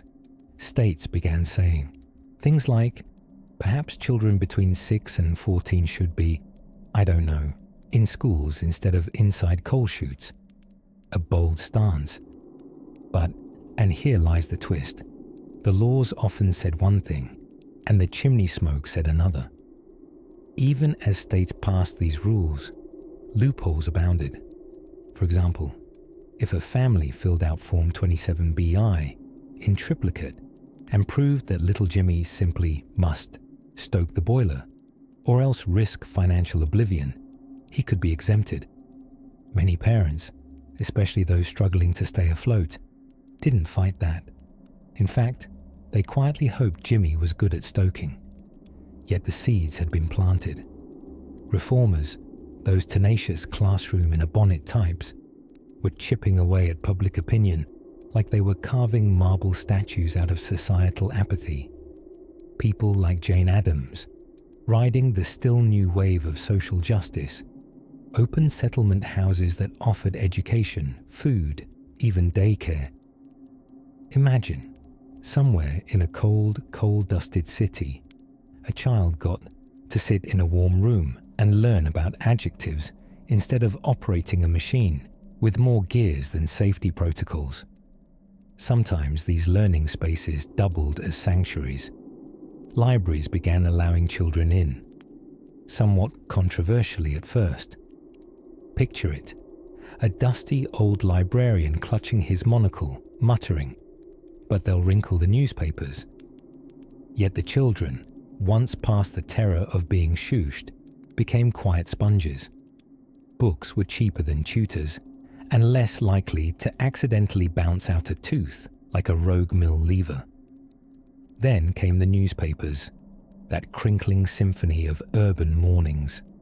Curious, isn't it, that the very kids too poor to attend school full-time were often the first to read the front page.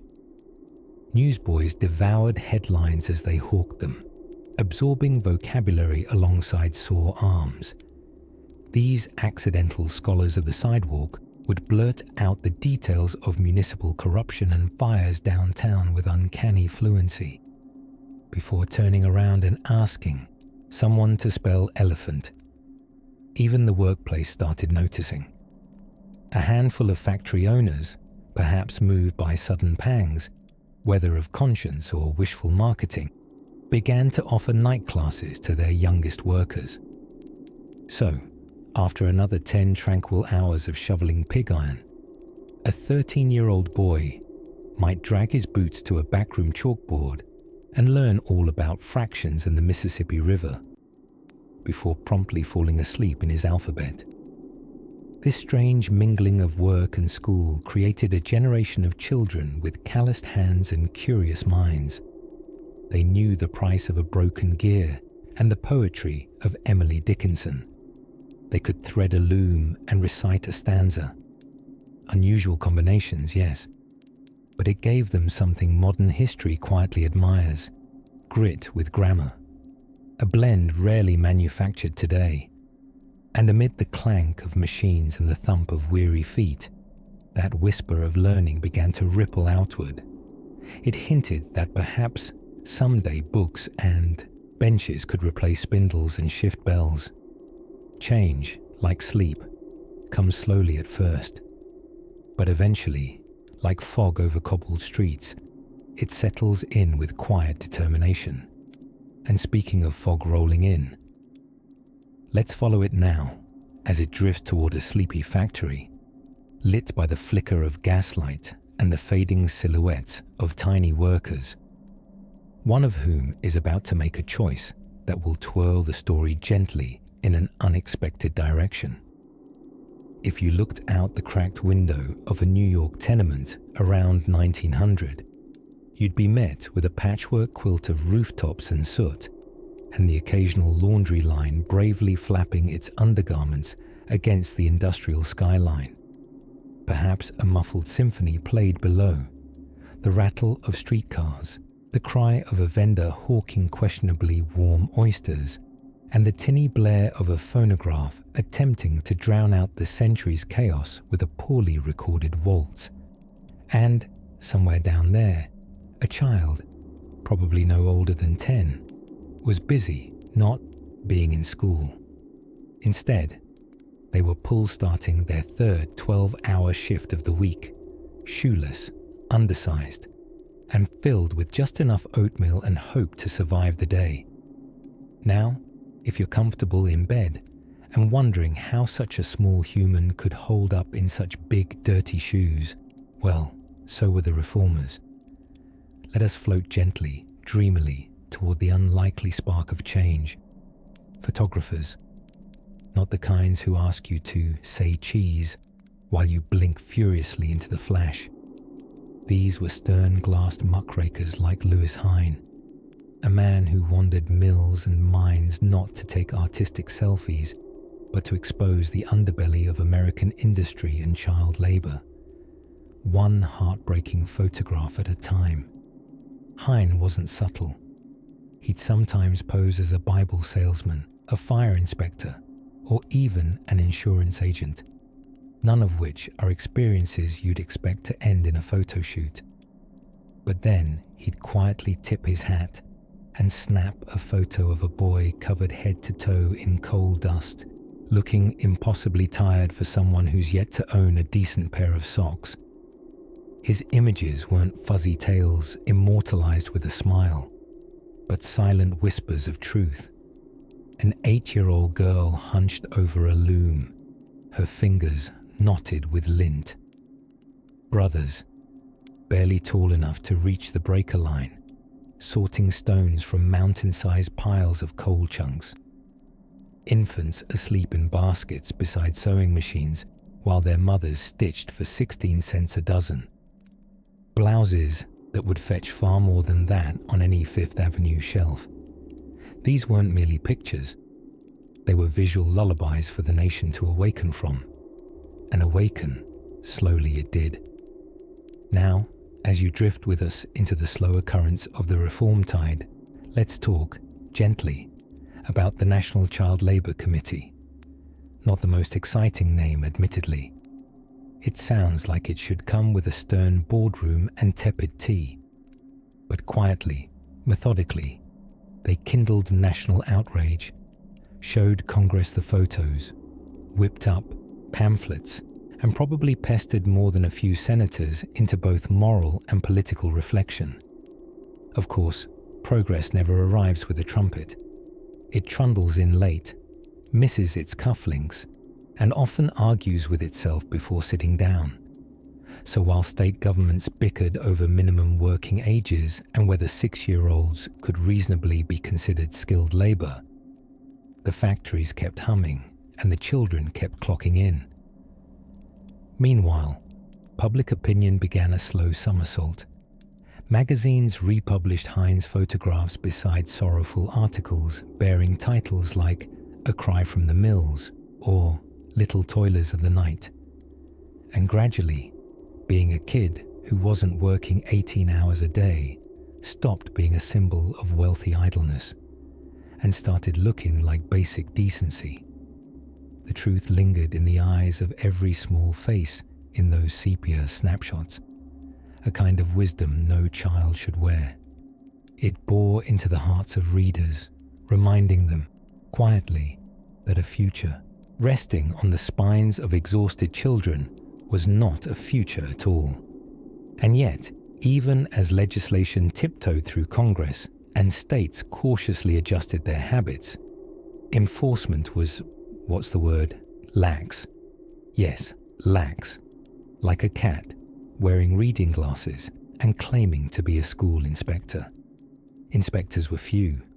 Laws were riddled with loopholes. And employers? Well, let's just say many employers had creative definitions of legal. Still, some bright stars emerged. A few states passed laws with actual teeth, and unions began demanding not just weekends, but childhoods. And you, tucked under your quilt in the quiet comfort of now, whether downy or denim, can thank their slow persistence for your lack of coal dust exposure. So as we gently pull the curtain on this lantern-lit chapter of reform, let your breath slow with the rhythm of a resting factory, gears easing into stillness, the clang of the looms replaced by the hush of nightfall. Tomorrow we'll wander just a little farther to see what finally gave real teeth to the efforts, the law, the push, the moment history took a deep breath and promised children something more than a shift and a shovel. But for now, rest easy, dear sleeper. The machines have gone quiet, and for once, the small hands are at rest. As the evening fog of 1900 curls sleepily around the soot-streaked chimneys of Pittsburgh, and the industrial haze settles into an uneasy calm, we float gently toward the close of our long day in the soot-smudged shoes of a child laborer. The gas lamps flicker their yellow glow along rain-slick cobblestones, and your little tin lunch pail, dented and empty, swings like a tired pendulum at your side. You are no more than 12 years old, but your spine creaks like you're 72, and your fingers, practically fossilized in coal dust or textile fiber, twitch faintly as you stumble home across the tracks.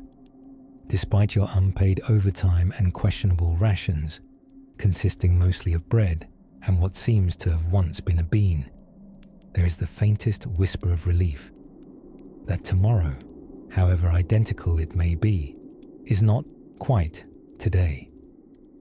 Up in New York, meanwhile, Louis Hine, one of history's quieter heroes, is busy fiddling with his precious camera. Peering through its lens at streetcar boys, mill girls, and pickpacking tykes, he's catching more than just images. He's capturing indignation in sepia. Hine believed photography could change the world, though his subjects mostly believed he was a wizard for trapping their faces on glass plates. By the turn of the century, just about 1 in 5 children between the ages of 10 and 15 had a job and a pitiful excuse for a lunch break. In the coal breakers of Pennsylvania, boys called breaker boys sat hunched like Dickensian gargoyles for 10-hour shifts. Their job? Picking sharp pieces of slate from speeding conveyors of raw coal, using nothing but their bare little hands and, presumably, an excessive willingness to lose some fingers over it. Was it safe? Absolutely not. Was it common? Tragically, yes. Did it make for great black and white photojournalism that one day moved the public to say, maybe the kids should have a nap instead? Yes it did. But not tonight. Tonight, you're huddled on your straw mattress in a creaky rented room you share with 5 siblings and at least 1 nosy pigeon. The air smells faintly of soot, laundry soap, and whatever is growing in the floorboards. You drift toward unconsciousness, to the distant lullaby of horseshoes clacking on wet pavement, the rhythmic creak of an upstairs tenant walking in circles, and the tiny snores of your younger brother, who somehow fell asleep with his boot still on and 1 sock missing, probably eaten by a rat with a taste for cotton. In cities all across America, Chicago, Boston, Baltimore, thousands of young hands are finally still tonight. Little match girls tuck their basket under the cot, bootblacks hang up their brushes, and factory boys pry the textile lint from the corners of their eyes. For many, education is a luxury, rest even more so. A few states have passed early versions of child labor laws, mostly ignored. But hey, it's the thought that counts. And somewhere far away in Washington, a few brave reformers are gently pestering Congress with pamphlets scribbled in elegant cursive. Arguments for universal schooling, shorter working hours, and maybe, if it's not too much to ask, weekends? Eventually, slowly, irritatingly, like molasses on a cold day, change will come. The Keating-Owen Child Labour Act will arrive in 1916, and while it'll be declared unconstitutional a mere 2 years later, because of course, the seed has been planted, reformers, educators, journalists, and tired children themselves will keep nudging history forward. Because when enough tired people refuse to stay quiet, sometimes the world has to listen. But that's not for you to worry about tonight. No, tonight, we leave our dusty overalls folded neatly on the floor and slip beneath a scratchy wool blanket, grateful that the bell won't ring again for at least a few hours. The factory whistle has gone quiet. The gears have ground to a halt. The steam has settled. For now, rest easy, young worker. You've done enough for 100 lifetimes. History can keep spinning, slowly, softly, without your help, just for tonight. Sleep well.